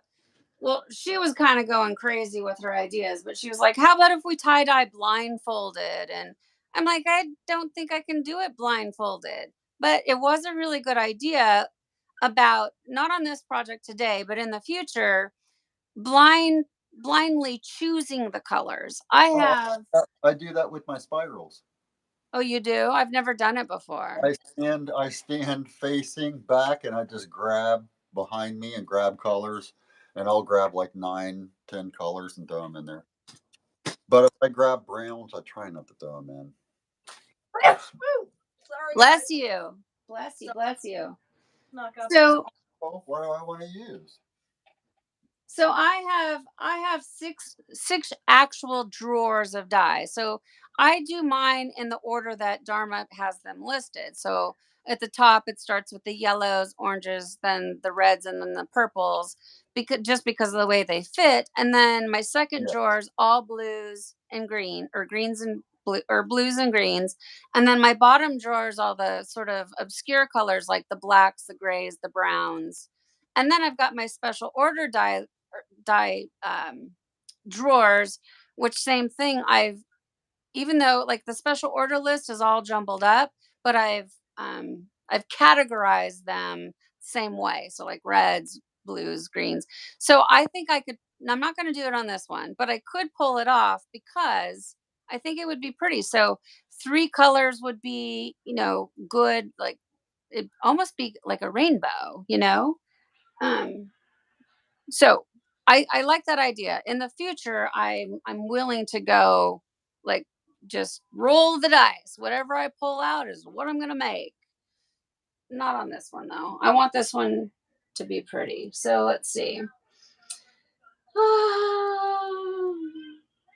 You buddy up and tie a shirt for someone else and dye no feedback until it's washed out. What? Okay, Amanda, you buddy up and tie a shirt for someone else to dye. Oh, so meaning like I tie this up and then I give it to Scott and then he dyes it and then like, or just for an example. Yeah, I mean, that works too. I know Lila had mentioned tying some things up at one point and sending it just to see like what I would pull off. And I still want you to go live with me though, Lila. All right, well, I'm not getting okay.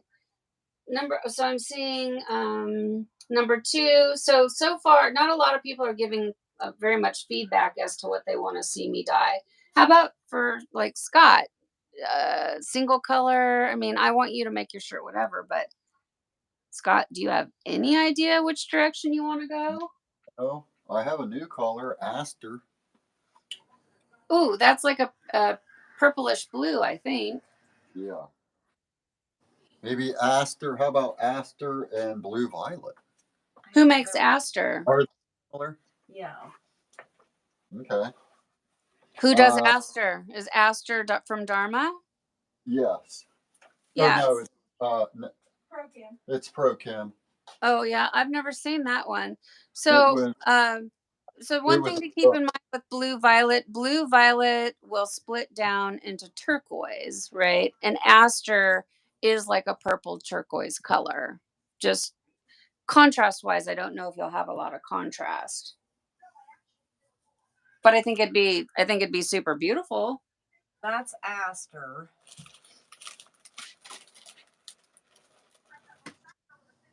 And that's blue violet. So we're not looking at a whole lot of difference. Blue violet? Yeah, it's gonna take me a second to get caught up. So this is Aster. That's the first one. And this is blue.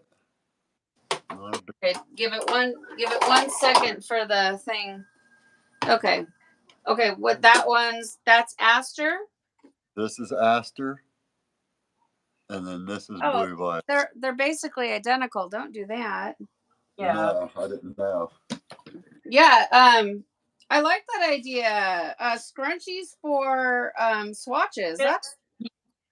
This is my bag of scrunchies. It'll of course take you a Hey, minute. that's a great idea. I've never seen anything like that before. That's awesome. Yeah, I think you do whatever you want, but I think you're basically just doing a single color. Oh, You know yeah, what I yeah, mean? I'm not doing that. I think you need to pick just something that's gonna put pick a green or a. Those are all your swatches. That's so awesome. Where'd you get those scrunchies? Amazon. It's like a 24 pack for $7.99. They're 100% cotton.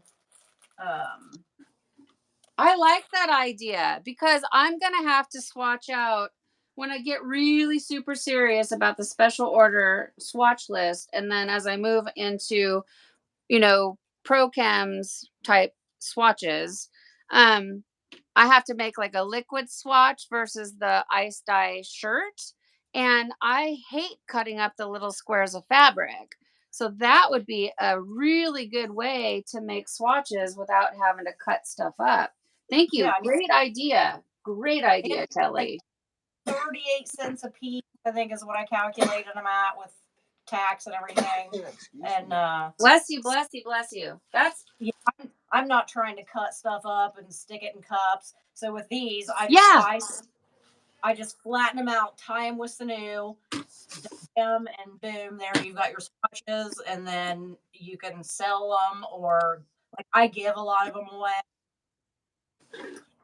because I'll usually do like 3 or 4 of the same color, Yeah. Well, yeah, because I mean, what you just they're already scrunchy, right? So all you got to do is just like wrap sinew around 2, 3, 4 times, and then call it a day. Does Mermaid's Dream split? Which one? Mermaid's Dream. I don't think Mermaid's Dream. Okay, so Mermaid's Dream. Mine is kind of more like it's like a turquoise green. So for me, none of my greens or my blues really split much unless they have a T on them. Yeah, it does. Mermaid's Dream does. Okay, so it's gonna be kind of like mine is like jade green, and then if it splits down, it's gonna have that turquoise split. Let me see if I can find my swatch. I love Mermaid's Dream. It's a beautiful sea type color. Oh, okay, so here's my Mermaid's Dream. My Mermaid's Dream is actually a really liquid wise anyways, it's a very dark turquoise. Oops, I just dropped a whole bunch of swatches on the floor. Scrunchies as swatches. Yeah, I'm doing, but no, I definitely have got to get me some of those. I like it. And then you have something else with scrunchies? Yeah, you put the scrunchie in a bottle of dye, and then there you go. Oh yeah, there you go. For sure. I wouldn't have space to put a scrunchie around each one because I gotta cram them in there tight. But I don't know. I'm not sure if you can see this, but there's my Mermaid's Dream liquid swatch. So it's a really beautiful, deep turquoise color, and it ice dyes very well because if you use actual turquoise from Dharma Trading Company on an ice dye, it vanishes out. It's not a good color for the ice dyeing. At least for me, it always ends up pale, pastel baby blue. But Mermaid's Dream, it will have it'll kind of lean. Well, the turquoise splits obviously, and then maybe a little bit of a hue of green around the edge. I'm not at the turquoise, or I'm not at the Mermaid's Dream yet. I wish I had a T-shirt I could pull out for you. But by the end of summer, I think I'll be through the blues. So somebody saying Aster and Moose. Now that is a person after my heart. Aster and wow, that would be crazy looking, huh? that would be super crazy looking, and you use mousse so much. I would love to see you do something different. I mean, that's just me. I mean, trust me, I love mousse. I think mousse is fun. I think mousse gets a bad reputation.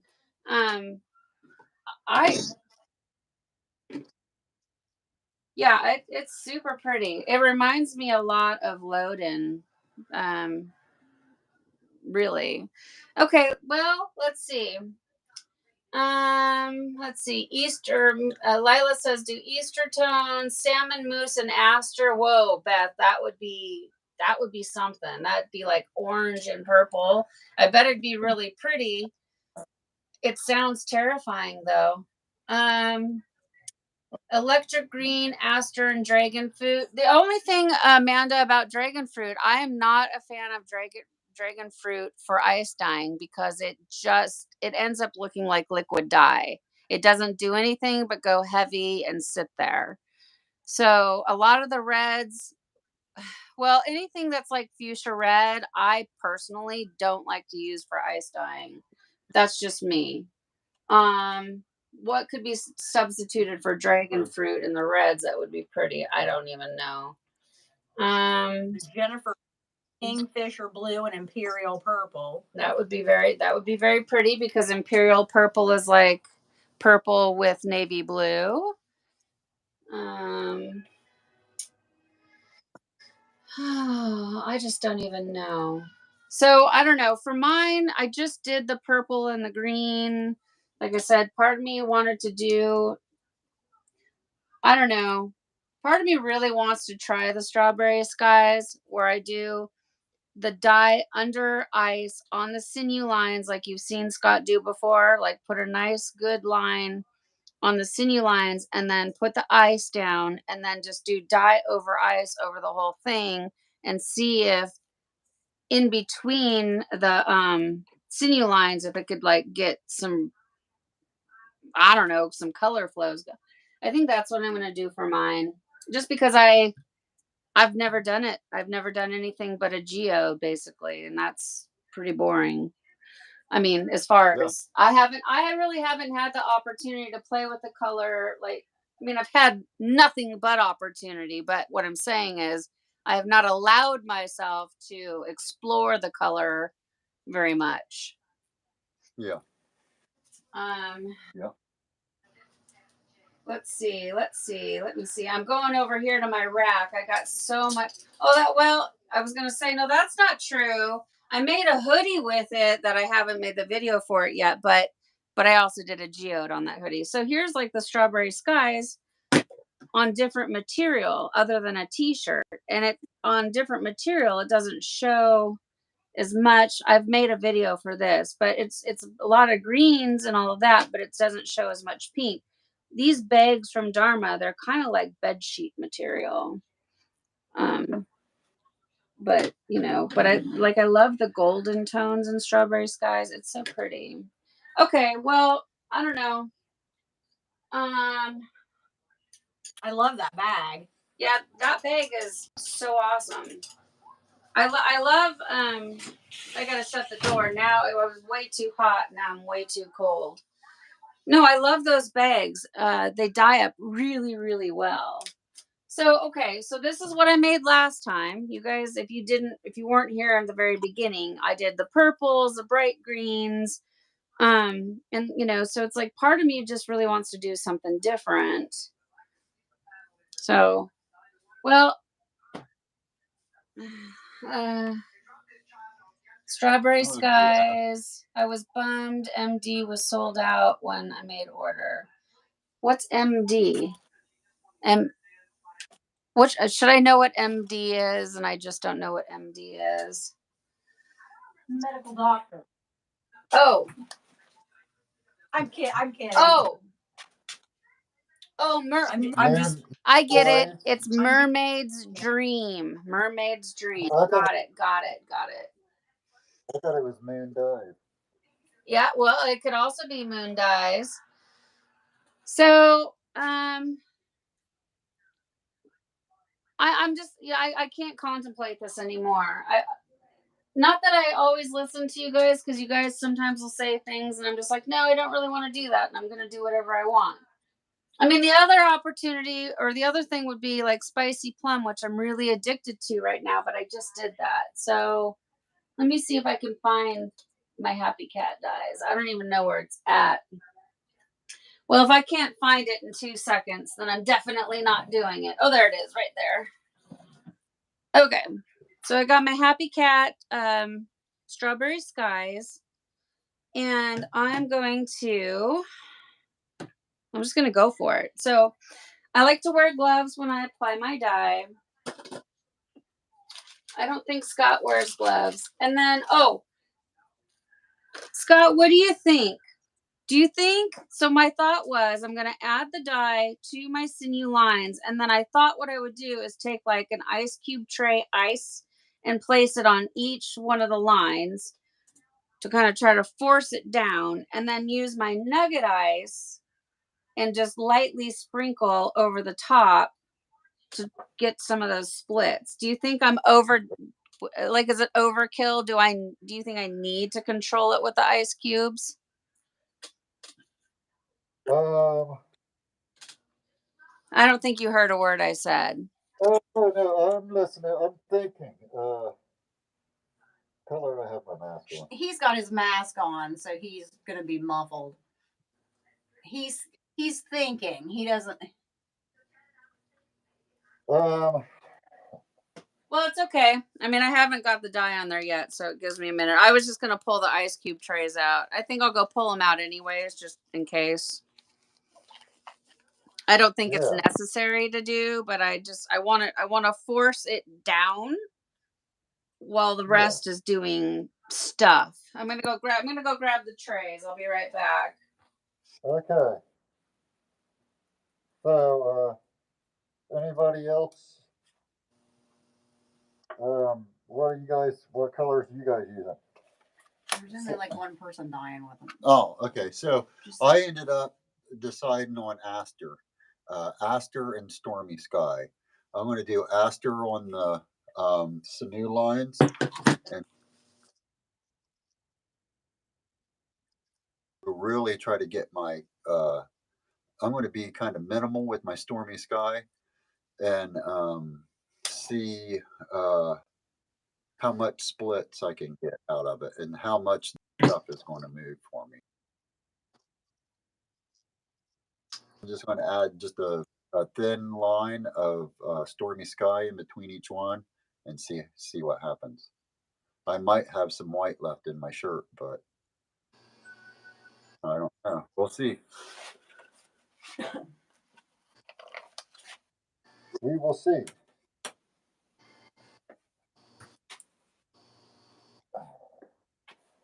Uh,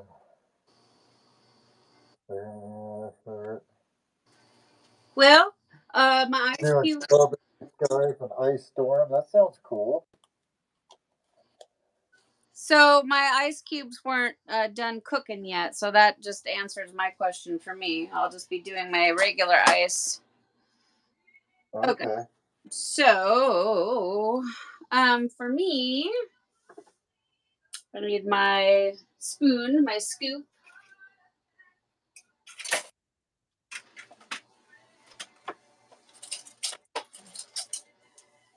Okay, so I'm going to be using my funnel scoop from boredomwithjen.com. She's the wonderful lady that makes all the other tie-dye tools we've been talking about. Yep. And because this is like precious gold, this Strawberry Skies, instead of getting it all the way around my spoon, I'm going to use my picnic spoon to just put a little in there. Because, whatever sticks to the outside of my scoop, I can't get on the shirt, right? So I'm going to set this off to the side. And then I'm going to use my pleating tool, and I'm going to help. This is a really dense powder, so it doesn't want to come out, like it doesn't just pour out real nice. So I'm going to use my pleating tool to just sort of tap it on, because it's a very dense, gooey, sticky powder.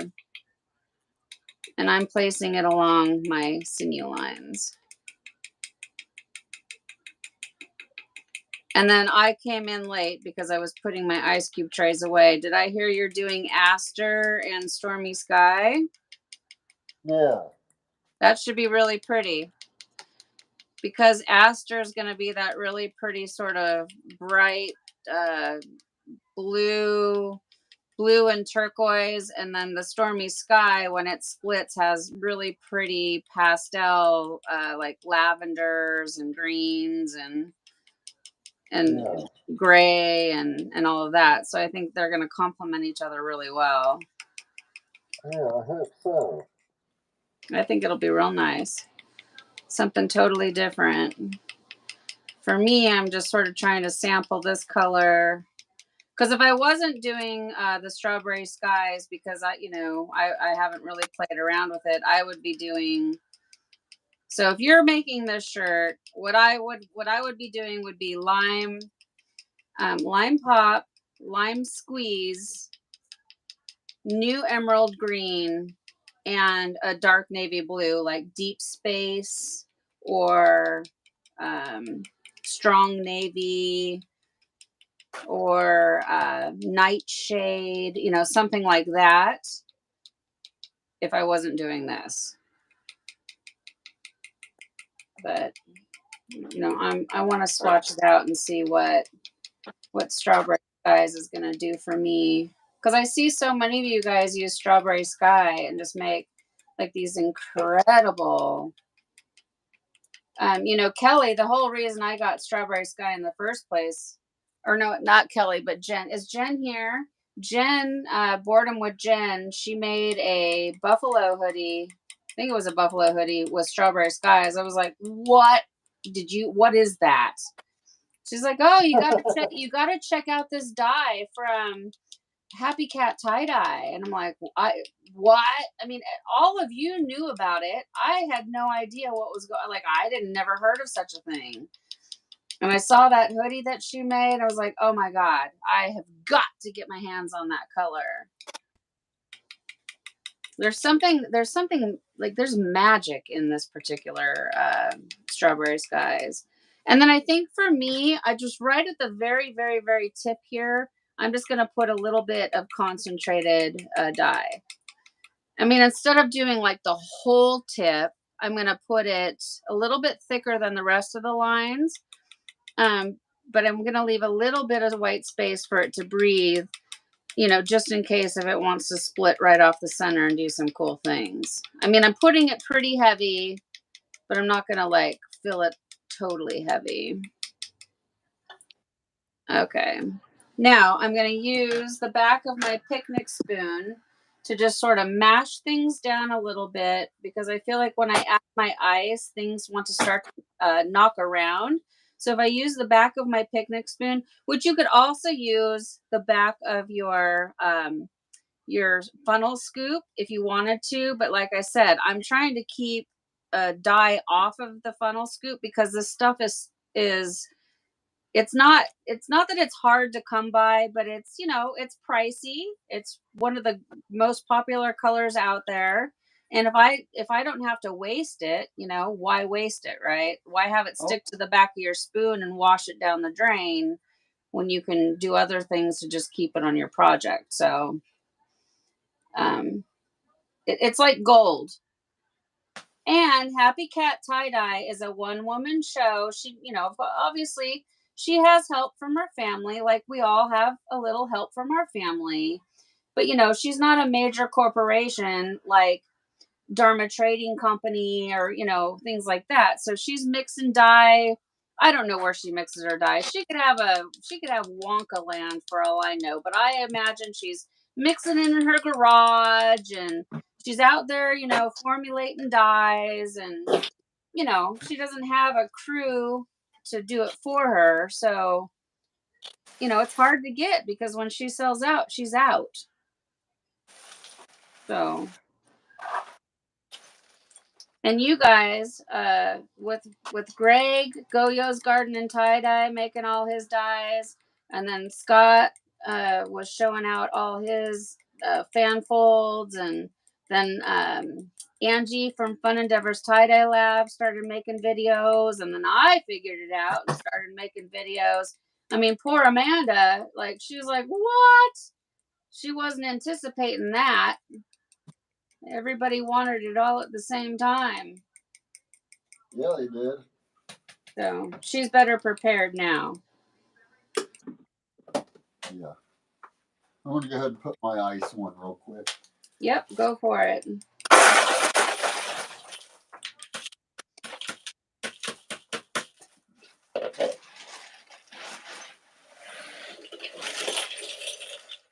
So I'm just thickening up my lines a little bit because once I smashed it down with my spoon, I felt like they needed to just be a little bit wider. And I just wanted to get a little more concentration. And then all that stuff that I'm spilling down in the gutter can, kind of, it can flow down into the next set of pleats. I just really dumped a whole lot right there, though I didn't like that. Now, part of me says, like, my instincts say that I probably shouldn't, like, do dye over ice because this should be enough. But then part of me says I really want to do dye over ice. Usually I don't listen to my instincts, and then I wish I would have. So I don't know. What do you guys think? Should I just leave it and just put the dye and let it flow, or should I do just a little sprinkle of dye over ice? Anybody got an opinion on this? I don't know. I just don't know. I just don't know.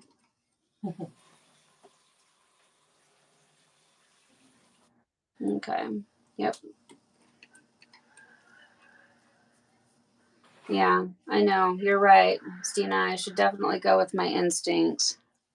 Cause again, I'm trying to make a really cool shirt, but I'm also kind of trying to like swatch it out and see a different method.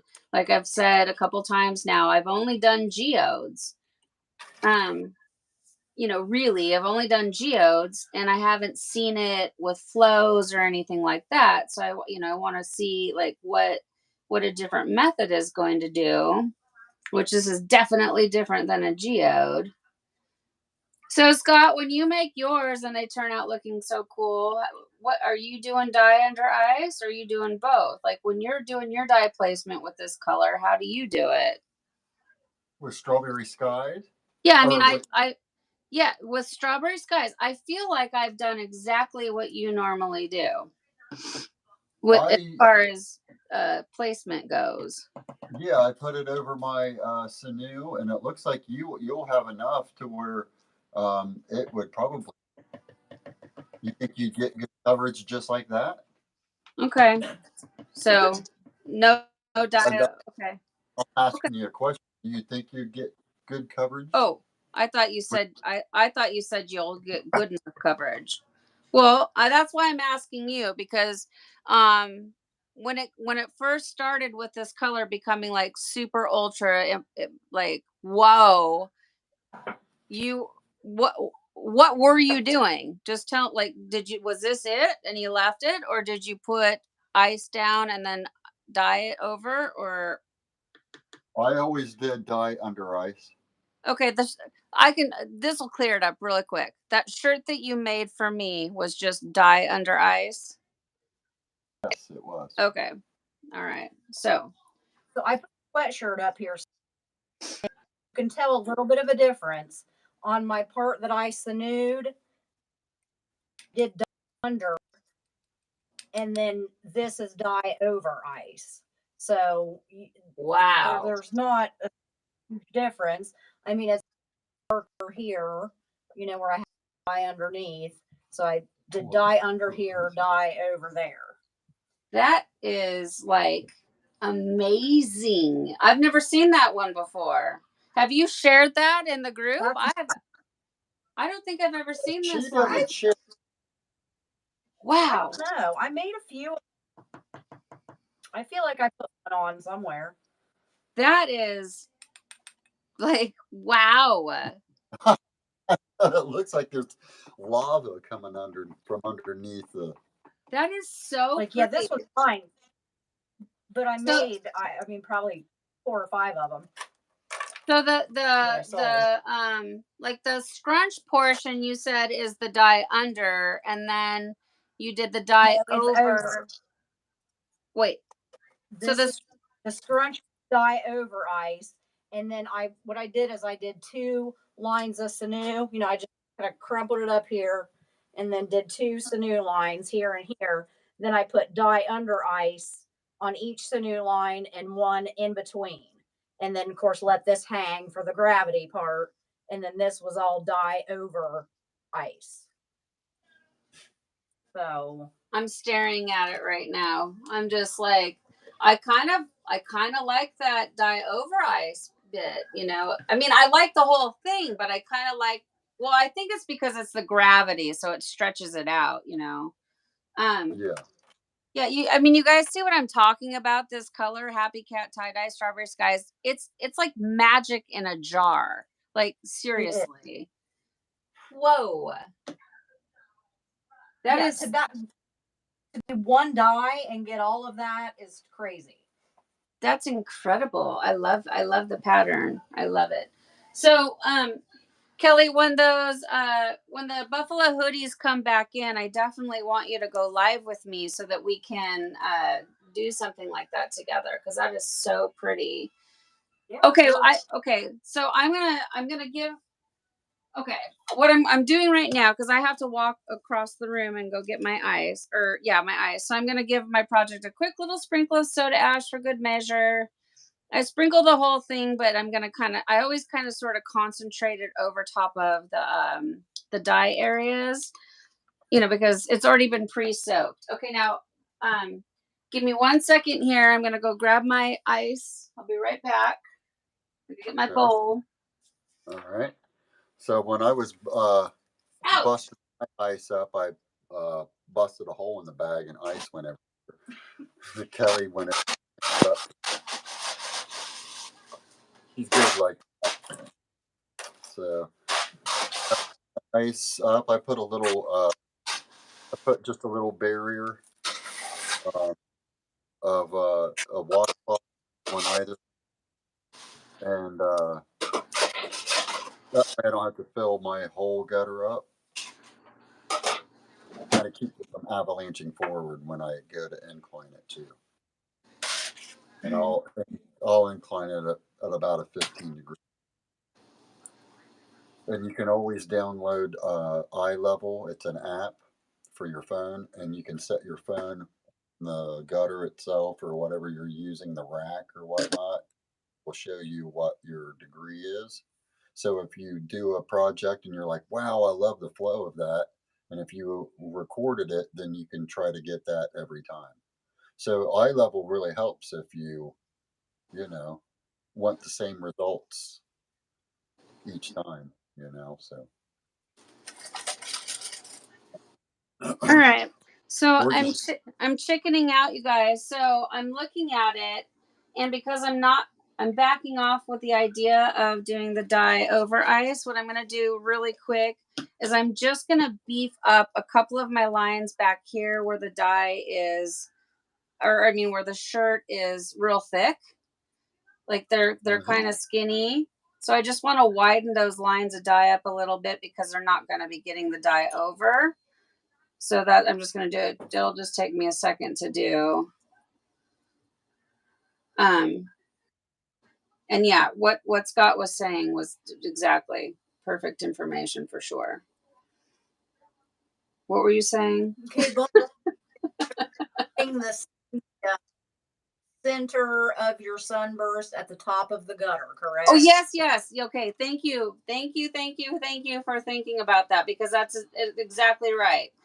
The center of the burst, all of the flows are going away. And that app that he was saying about, I have not downloaded it, but it's probably not a bad idea to have, because I don't understand angles. Like I've never done like construction work or anything, so I don't know. I don't, you know, I just know how I've been doing it, this gutter, that tote always kind of gives the same results type of Right, right. And that's true too, you know. I'm not saying it's the right way, but it's become like my way of trial and error. But having a tool like that, and yes, we're having all I am anyways, and so Scott, we're having all of the flows go from the center to the underarm. And if you were to reverse it, it would be completely fine. There would be nothing wrong with it. It would just the flows would go the opposite direction. No big deal. I didn't even think. Yeah. See, that's the one thing when you do these, when you tie dye for a while, you forget about like the fine details. If you've never made a tie dye shirt before, those are important things to pay attention to. So, thank you for pointing that out. Okay, all right. I feel better about those beefed up lines. Now I'm gonna get my tote, and this is how I do mine.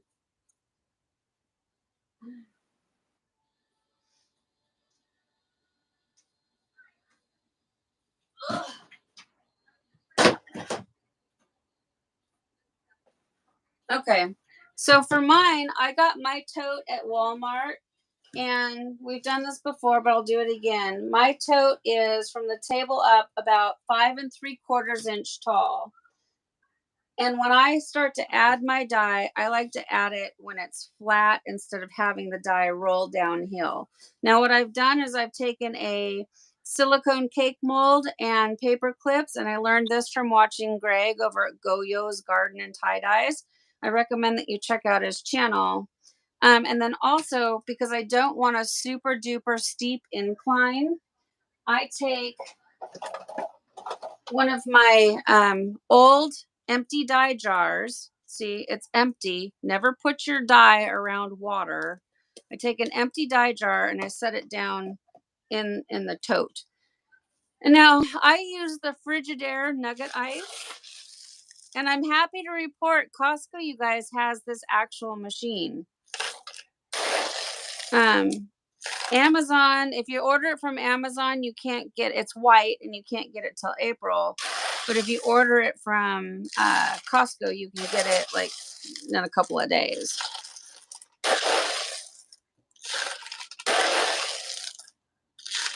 I also have the machine that Scott has, but I don't use it very often. I don't have big gutters. So, Scott, why don't you tell people where you got your cool gutters from? My friend has a gutter business, and whenever it comes in this, if you can make your own gutters, he has this gutter machine on the back of a trailer, and he has to run this aluminum coil through it, and it actually produces the gutters. And whenever he starts or finishes, he has extra. Sometimes it's 10 feet long, sometimes it's 3 feet long. It just kind of depends on if they get it down to the end. They usually have extra, and you can call your gutter guy, and for really next to nothing. Because cycle it, and they don't get a whole lot out of it. So I get it for free, but you can always call your guy and see if you can come down and clean gutters. It's a lot taller than the stuff you get at Lowe's. So mine's 5 inches tall. Lowe's Depot is 2.5 inches tall. Yeah. So You my can gutter's only mine's like 2.5 inches tall. So I don't have a lot of space for my ice. And Scott has 3 more inches. So he's able to really fill it up. Now I'm going to have to babysit my project. So when this first layer goes down, almost always, and I do say it in the tutorials, I come back and add a second layer of ice. I cannot wait to get the gutters like what Scott has to where I can just fill it up with one layer, set it, and forget it. So yeah. So like you said, call your local gutter place and talk to them and just say like, "Hey, do you have any scraps laying around?" Because all they do is take it to the recycling yard, like Scott's saying, Yeah. and they don't care. I mean, they'll give it to you for free. Yeah, some of Here, them for free, of course, but some of them, even if they charge you $10, heck, man, that's cheaper than what you well, get yeah, at. because I had And to buy this from Lowe's and it was $10. So, yeah, I so if they were to come to my house with the truck and the cutting machine, they would yeah, charge me.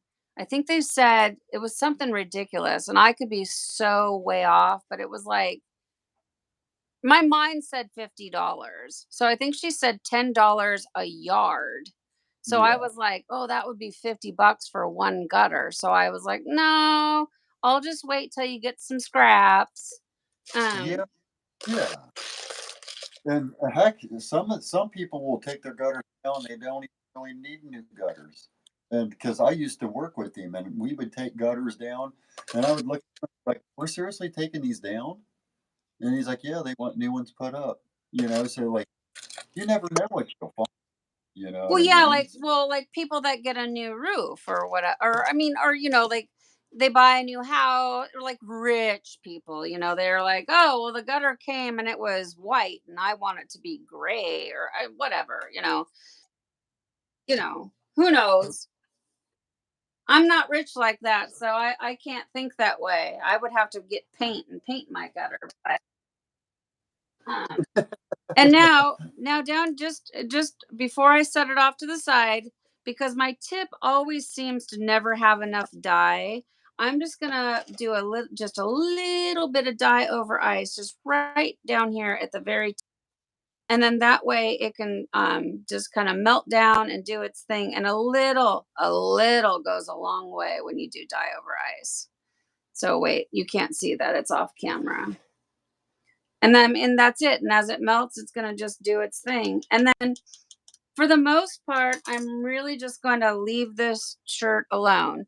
Now, for me, like I said, I'm more than likely going to add a second layer of ice. And if I come and I look along the sides and it seems like it's like extremely white in some areas, I'll touch it up, and you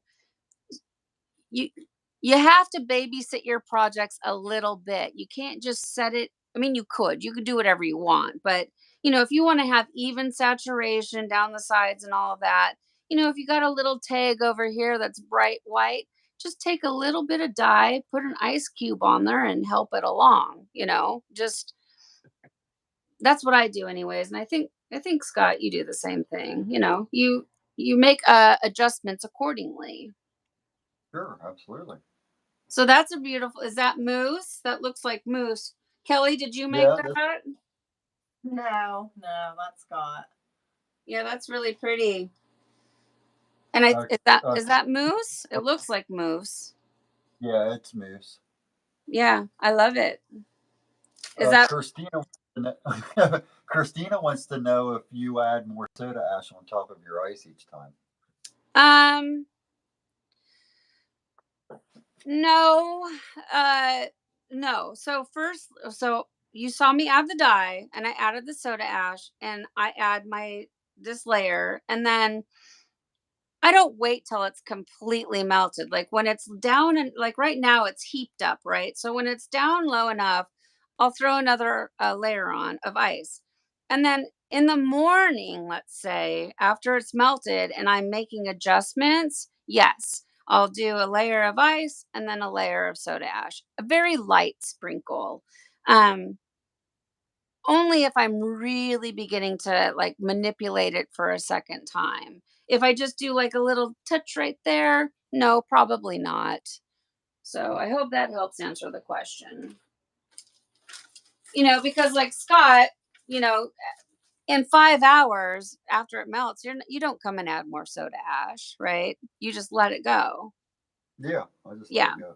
So that's the difference that we're talking about. He's got, I mean, look at that. Like he's got that much more room for ice than I do. Can you see that? Like that much more. So he's got ice that much more than I do. So he can set it and forget it. So that's my goal for the next couple of weeks. I talked to her and she's like, "No, we got rid of it all. Oh my gosh." I made her a really cute shirt. So um next couple of weeks I'm going to try to get like these are perfect. There's nothing wrong with these gutters, and if you already have them, they're fine. They just require a couple extra steps. Or, if your project is only uh, quarter inch, half inch thick, this is plenty of enough gutter, because you can also add way too much ice to your project and super dilute it. So you got to find a happy medium of what works for you. For me, 2 layers of this Frigidaire ice is all I usually need. For Scott, 1 layer of his commercial ice machine ice, usually all he needs. Yeah. Are you going to do a twofer tonight? I'm definitely contemplating it. I don't have one tied up. But because of the color, I might. Are you gonna do one? I don't know if I've ever did twofer. Oh, you gotta start making twofers, man. Like, what you wasting all your muck water for? I just pour it down the drain. um, I don't know. I'm obsessed with making them. You guys, stay tuned, because tomorrow's video, hopefully, if I can get it uploaded, will be the twofer from last week's project. And just prepare your minds to be blown. Seriously, it is Nice. so gorgeous. So let me go set this inside where it's warm so the ice can start melting. I'll be right back, and then we'll Okay. wrap things up. Oh, 1 second, I'll be right back. All right. So pineapples and take shots. It's gotten crazy up in live chat. Uh-oh. So I don't know. I don't know what to say. Say something, Joey. Scott never knows what to say, so I guess I'm going to have to talk. And I don't know what to say either. This is why we don't really have many videos on our YouTube channel, is because we're both like, I don't know. I don't either. Okay, what I miss? How awkward we are when you're not around. Oh,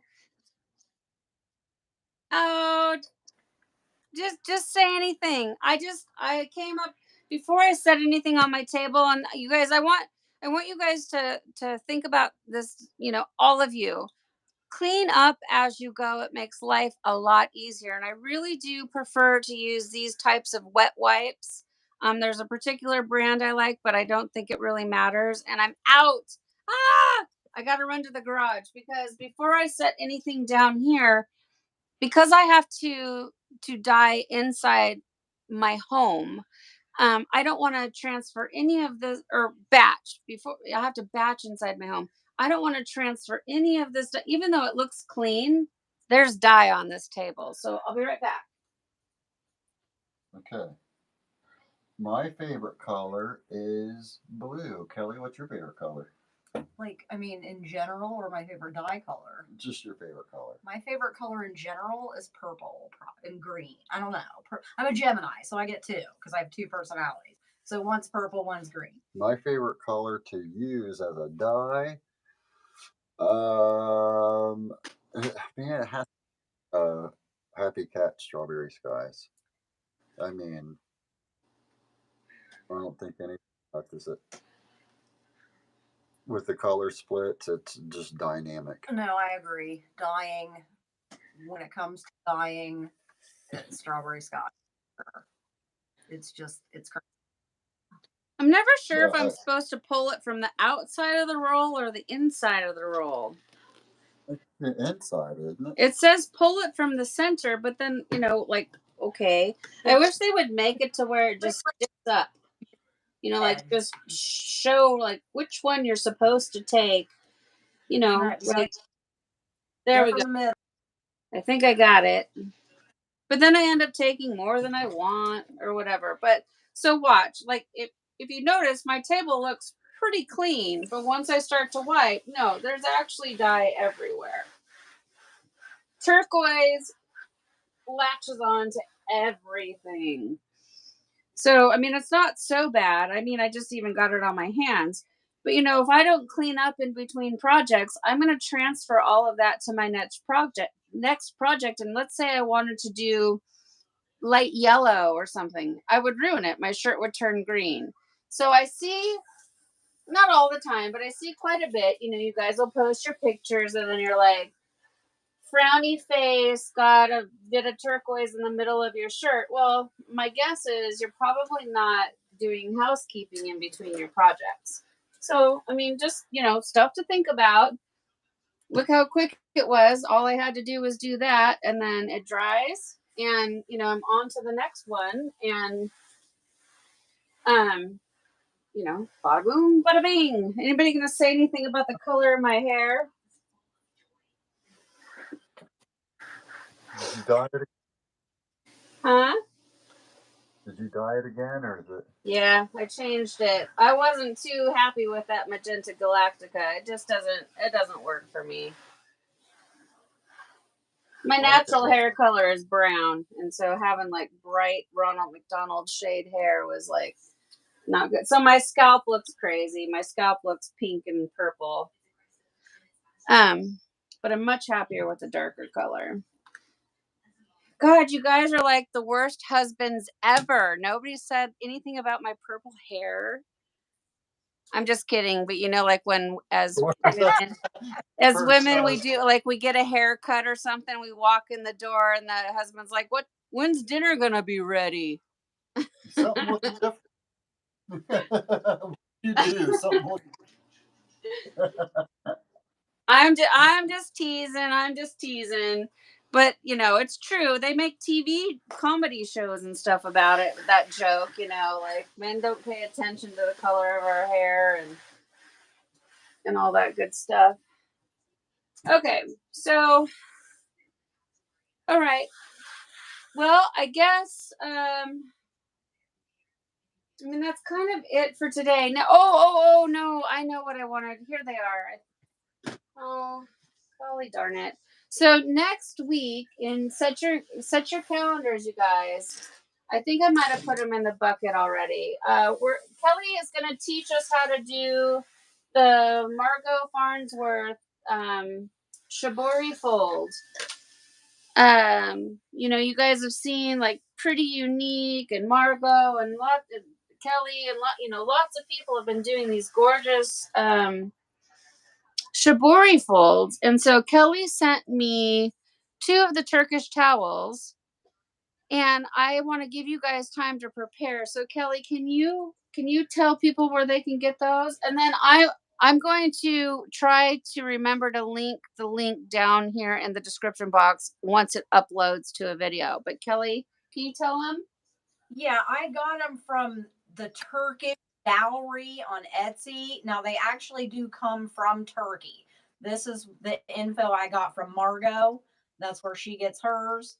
So, it does take a minute to get them delivered, because they do come from Turkey. But great quality, and then it is fast shipping. It's fast for, where it's coming from.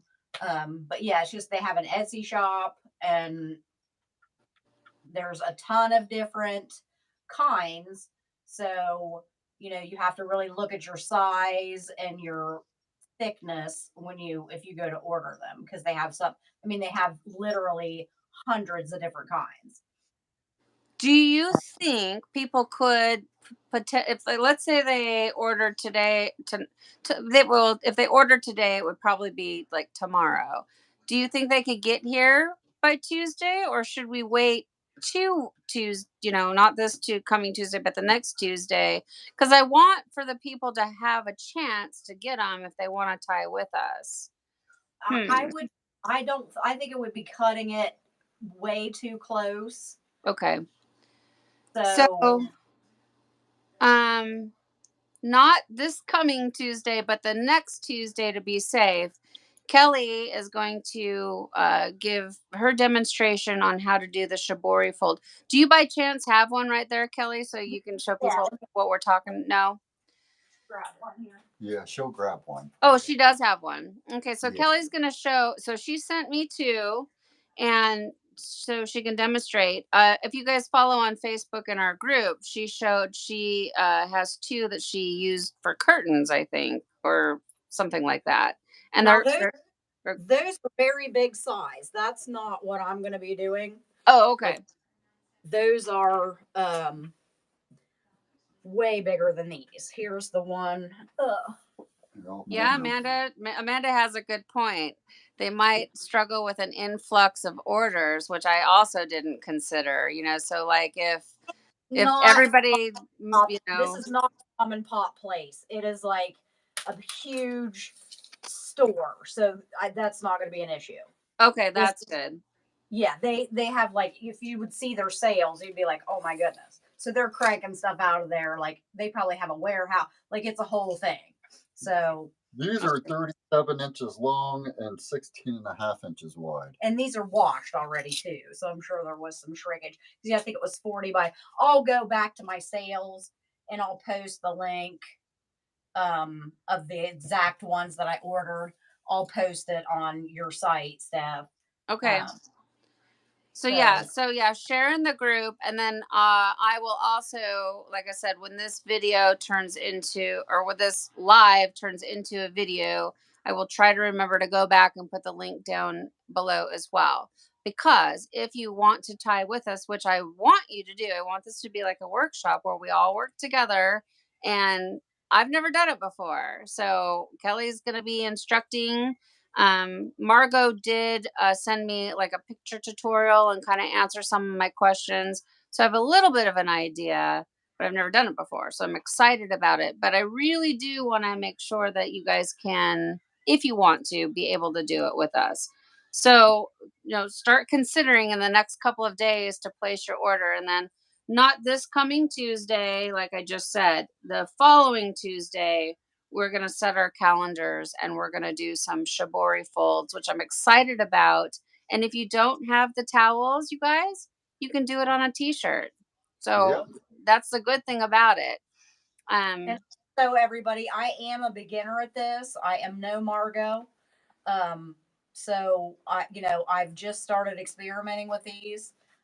She is straight magic, and I don't know exactly how she does what she does. But the things I've played around with have turned out pretty cool. So yes, no, the stuff that I've seen you do is absolutely beautiful, 100%. So I'm just curious, did absolutely make it into the bingo card, you guys? Because I say absolutely quite a bit. No, so this is what not next Tuesday, but the Tuesday after, Kelly and I are going to be working on this. I'll be following her lead because she's done it before and I haven't. And whether she's an expert or not doesn't matter. We're doing it. And they'll be totally beautiful. So yeah, so what am I seeing here on a a bandana. Anything that you can fold. Like I said, it can be a t-shirt, a bandana, it could be bed sheets,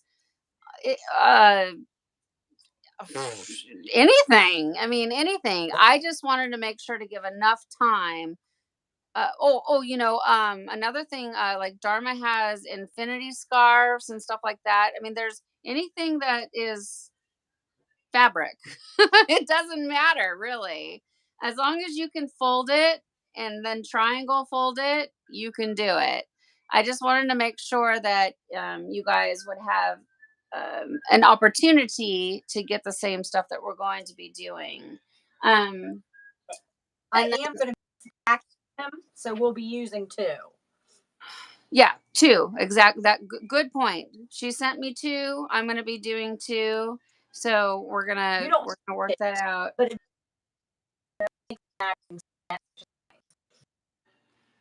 and we're going to be doing, well, we can talk about it, but like all, I'm trying to make like a set, like what you're talking about. So you guys can choose to do whatever colors you want or whatever, but I want to have two matching sets like what I saw Kelly have, because they are so pretty. And did you end up using them for curtains or something like that? Yes, Yeah. the ones Margot did, which are a big size. Go grab one of the bigger ones so they can see what I'm talking about. I have them as curtains in my living room, and then I have a set in my bedroom. Okay, I guess Rebecca posted the links. She knows what um, Cool. Rebecca Hewitt. Thank you, Rebecca. So Thank you. yeah, so No, she knows what's up. She's no, ordered them. okay. I greatly appreciate that. I really do. So I want to throw something down on the table so there's something to look at.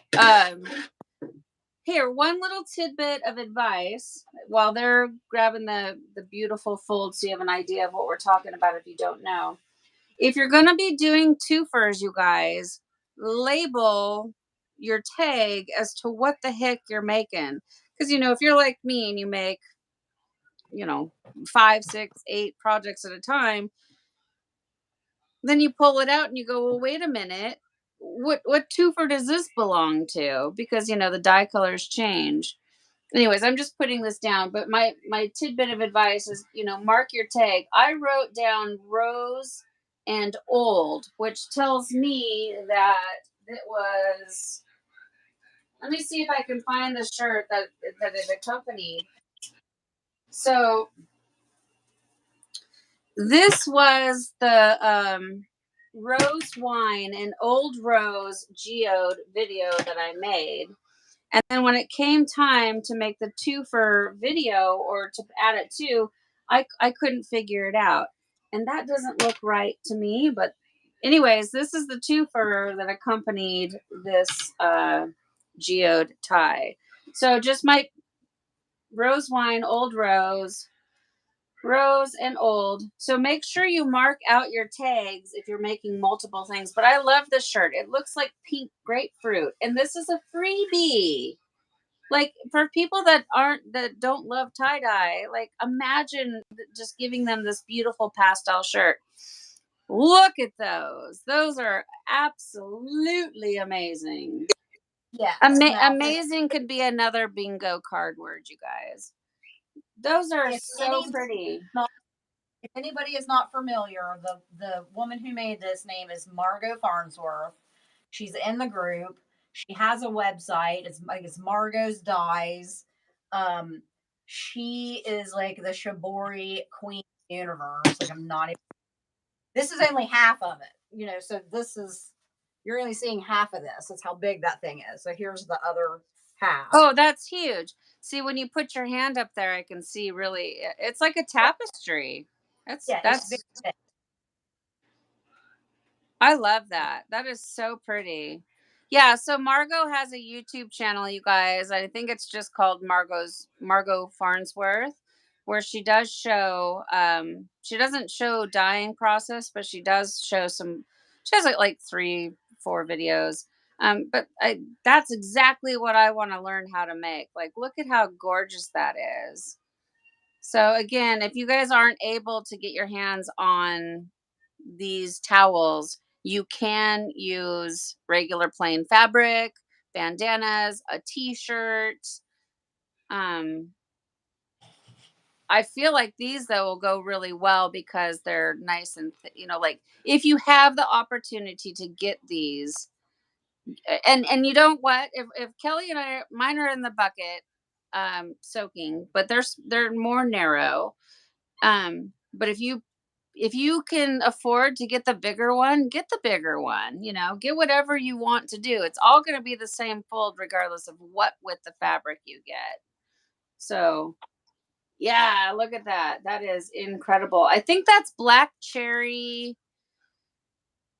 She told me what it was. It was black cherry and one of like yeah, I can't remember. It's not Stormageddon, but it's like black cherry and new black or something like that. And those two colors and that fold created all of that gorgeousness. So y'all just please do not expect this type of result. I'm not there yet. the pressure is on. Well, mine's not gonna look like this, I can assure you. I mean, I showed the I've done, so if you guys have watched the other lives, I did show a couple pair that I had done.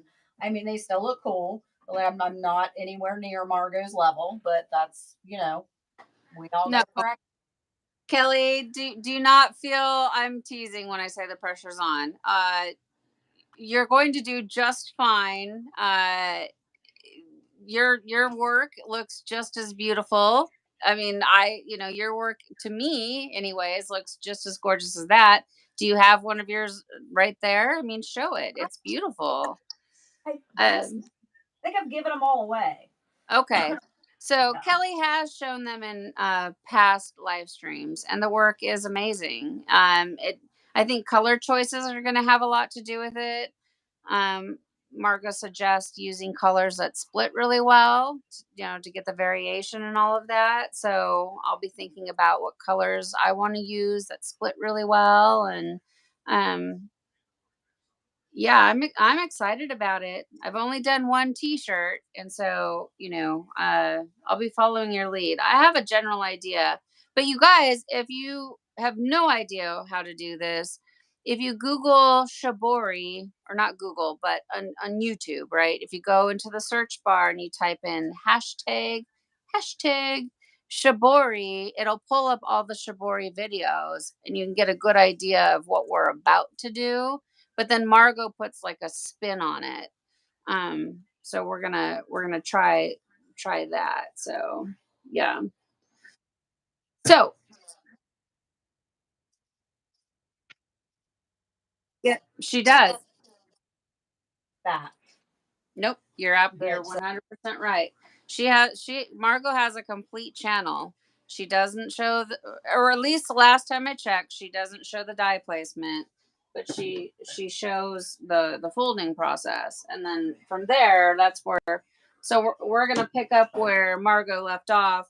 I've asked Margot to come live, and Margot's like, yeah, she doesn't feel real comfortable with it at this time. Not that she wouldn't do it ever, but like right now she's not really ready for it, and I can respect that.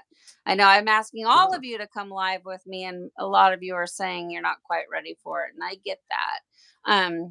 But Margot, like I said, she has given me some pictorial instructions, and Kelly has done it before, so between my pictorial and Kelly's experience, I think we the two of us girls can walk it through. I think we'll be all right. Yeah, they're really fun. They're a fun project to do because you can't really mess it up. So no, that's the great part. yeah, it's fantastic. It's like a snowflake. Lots of little snowflakes. Like I Yeah, played I'm with some different excited. dyes. Yeah, it's gonna be fun. I'm super excited. I am super duper excited. So, And give us ideas of other stuff to do too. yeah, that's a good suggestion. For sure. Yeah. What do you want to learn? What do you want to see? So Definitely, for sure. Because sometimes. we're just gonna keep circling back. There are only so many patterns and so many folds. There are a lot of things that we need to do. Most of us are not liquid dyers, but we need to do some liquid. We need to do some. When summer comes up, I start making dresses and stuff like that. So there's lots to see. But yeah, if there's a particular and I'm not gonna go there, but like I do not make the stuff that like Stephen J and Justin Biffer and Carl Dying Light Creations. Like I don't make those things, and we're not gonna be doing that type of stuff, but like ice dyeing type stuff that we're all comfortable and familiar with. That type we're more for beginner, intermediate. We're just wanting to have fun and see people progress and learn, and yeah. 100%. Yes, the alien eye. I know. I said we were gonna do the alien eye next week. Maybe next week we'll have to do the alien eye, you guys. Like seriously, because I said All right. we were gonna do it and then we didn't do it, and I don't know why. We something else came up. I don't. I guess I couldn't find my hemostats or something like that, but I know where they are now. I know where my hemostats are. Now Rebecca's saying something too about a star flower, and just to let her know, I did not do something correct, and so it was a star busted flower. Uh, so, so Yeah, I've never done a star flower, so I mean, a star flower is a very good option.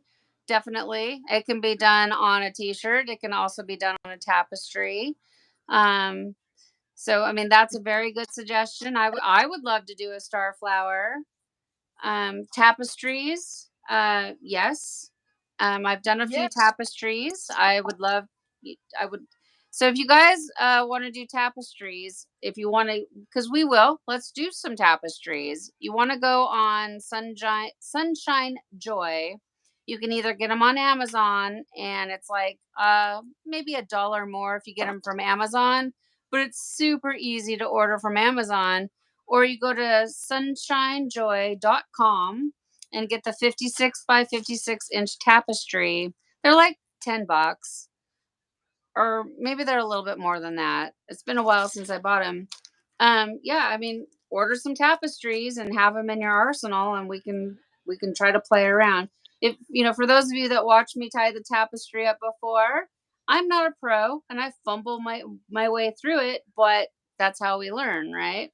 And when I opened it up, I thought it was quite fantastic. So, we could all Yeah. fumble around together. So, um, I think tapestry making is so much more fun than making t-shirts, quite frankly. I mean, they're like huge and dynamic. But so yeah, I don't have an excuse. I've got all my hemostats right here. So I'm down to do a Patricia Otten alien eye anytime. It's up to Scott and Kelly at this point. All right, guys. Well, we've been Thank on here now for a long time. We're gonna wrap this one up. Do you have anything you want to close with, Scott and Kelly? I mean, No. obviously, say where how can we find you?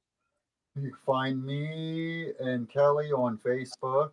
Our business is Rad Dyes. It's also on Facebook. Um, mini, just little tiny mini YouTube channel. Nothing major. We do giveaways every now and then on our business page. We do a little bit of Instagram, Rad Dyes WV. There's actually a lot of rad dyes, so Yeah, but so you want to look for Scott and Kelly. Their business is Rad Dyes, and on Instagram it's Rad Dyes WV for West Virginia. Um, and then on Facebook, their business page for sure. You can private message them with requests. They Scott works well under pressure, so if you have a particular, like, there's something that he has made but you want it in, let's say he made it in blue but you'd rather it in purple, he can probably hook you up with that, as long as you're not trying to like tell him how to tie dye. He can do it, right? yeah, um I mean, it's yeah, nothing sucks more than being like, really, I really love this shirt, but I want you to fold it this way, tie it that way, no. yeah, But if you need a blue and orange shirt, he could probably help you with that. So Rad Dyes Facebook, Rad Dyes West Virginia on Instagram. It has a YouTube channel that he's just starting up with. It's whether he's going to go with it or not, who knows. But if you want to, um, please subscribe to his channel and set your bell and turn it to all. So when he does do things, you're not going to miss out on it. He's doing the live videos, and Kelly, and so um, Facebook, Instagram, YouTube, that's about it, really, right? Just Yeah. those three things. So, Yeah. and yeah, I mean, if you want to buy something, I mean, check it out. Both of them are doing amazing work for Well, for sure. thanks a Um, lot. so, all right, guys. Well, we've done a very long feed today. Thank you so much for joining in. Thank you, Kelly, for joining us today. I always have a lot of fun when you're here, Kelly. And well, I feel like, my I've been hijacked, so I've been yeah. like anxious about it all night. No, I know you've been Kelly was because of all the technical difficulties we've been having, Kelly was forced into this, but I do appreciate you being here. It just adds to the whole community aspect of it. It's not just me talking over top of Scott and it's like we're having a communication with everybody. So I really do appreciate it. And then order your towels. I'm gonna try to add the towels down in. I'm going to try to keep all this going. And then not next week, but the week after, we're going to tie up those towels together. And then what we're doing next week, I have no idea. We'll figure it out. I really do want to do an Patricia Otten alien eye, but I don't know. We'll see. We can do that. I would like to do it because I've never done one before. So I, I mean, Kelly, well, you guys don't have enough hemostats. I was gonna say, well, Kelly, if you want to do it, whichever one of you wants to do it, I would like to have it done. I wish we could all do it together, but then we'd have to have more hemostats. So, yeah. anyways, Yeah, that's all right, all Scott guys. is Thank you jam. so much, everybody, for tuning in, staying with us. I know this was a long one. I could just continue to talk all night about tie-dye because I just have so much fun. Um, Thank you, Scott. Thank you, Kelly. Thank you, Thanks, Steph. everybody. Thanks, guys. Yeah, Thank you, Crystal, for the super chat. If there were more, I missed it. I appreciate it so much. And then, okay, now remember, I said if you want to have your minds blown tomorrow to see the twofer from last week's shirt, it's just gonna. This is not it. This was last week's shirt, but to see the thing that I put down underneath it is going to blow your minds. Yes. Scott and Kelly haven't even seen it yet. It's so pretty. All right, Can't wait. guys. Have a great night. Thank you so much, everybody. I appreciate it. And then we'll be chatting again next Tuesday. So stay tuned. All right. All Okay. right, bye. Bye bye. We'll see you. See you guys. Love you guys. Good night. Now I'd always have to figure out how the heck do I turn this off. There we go. Bye.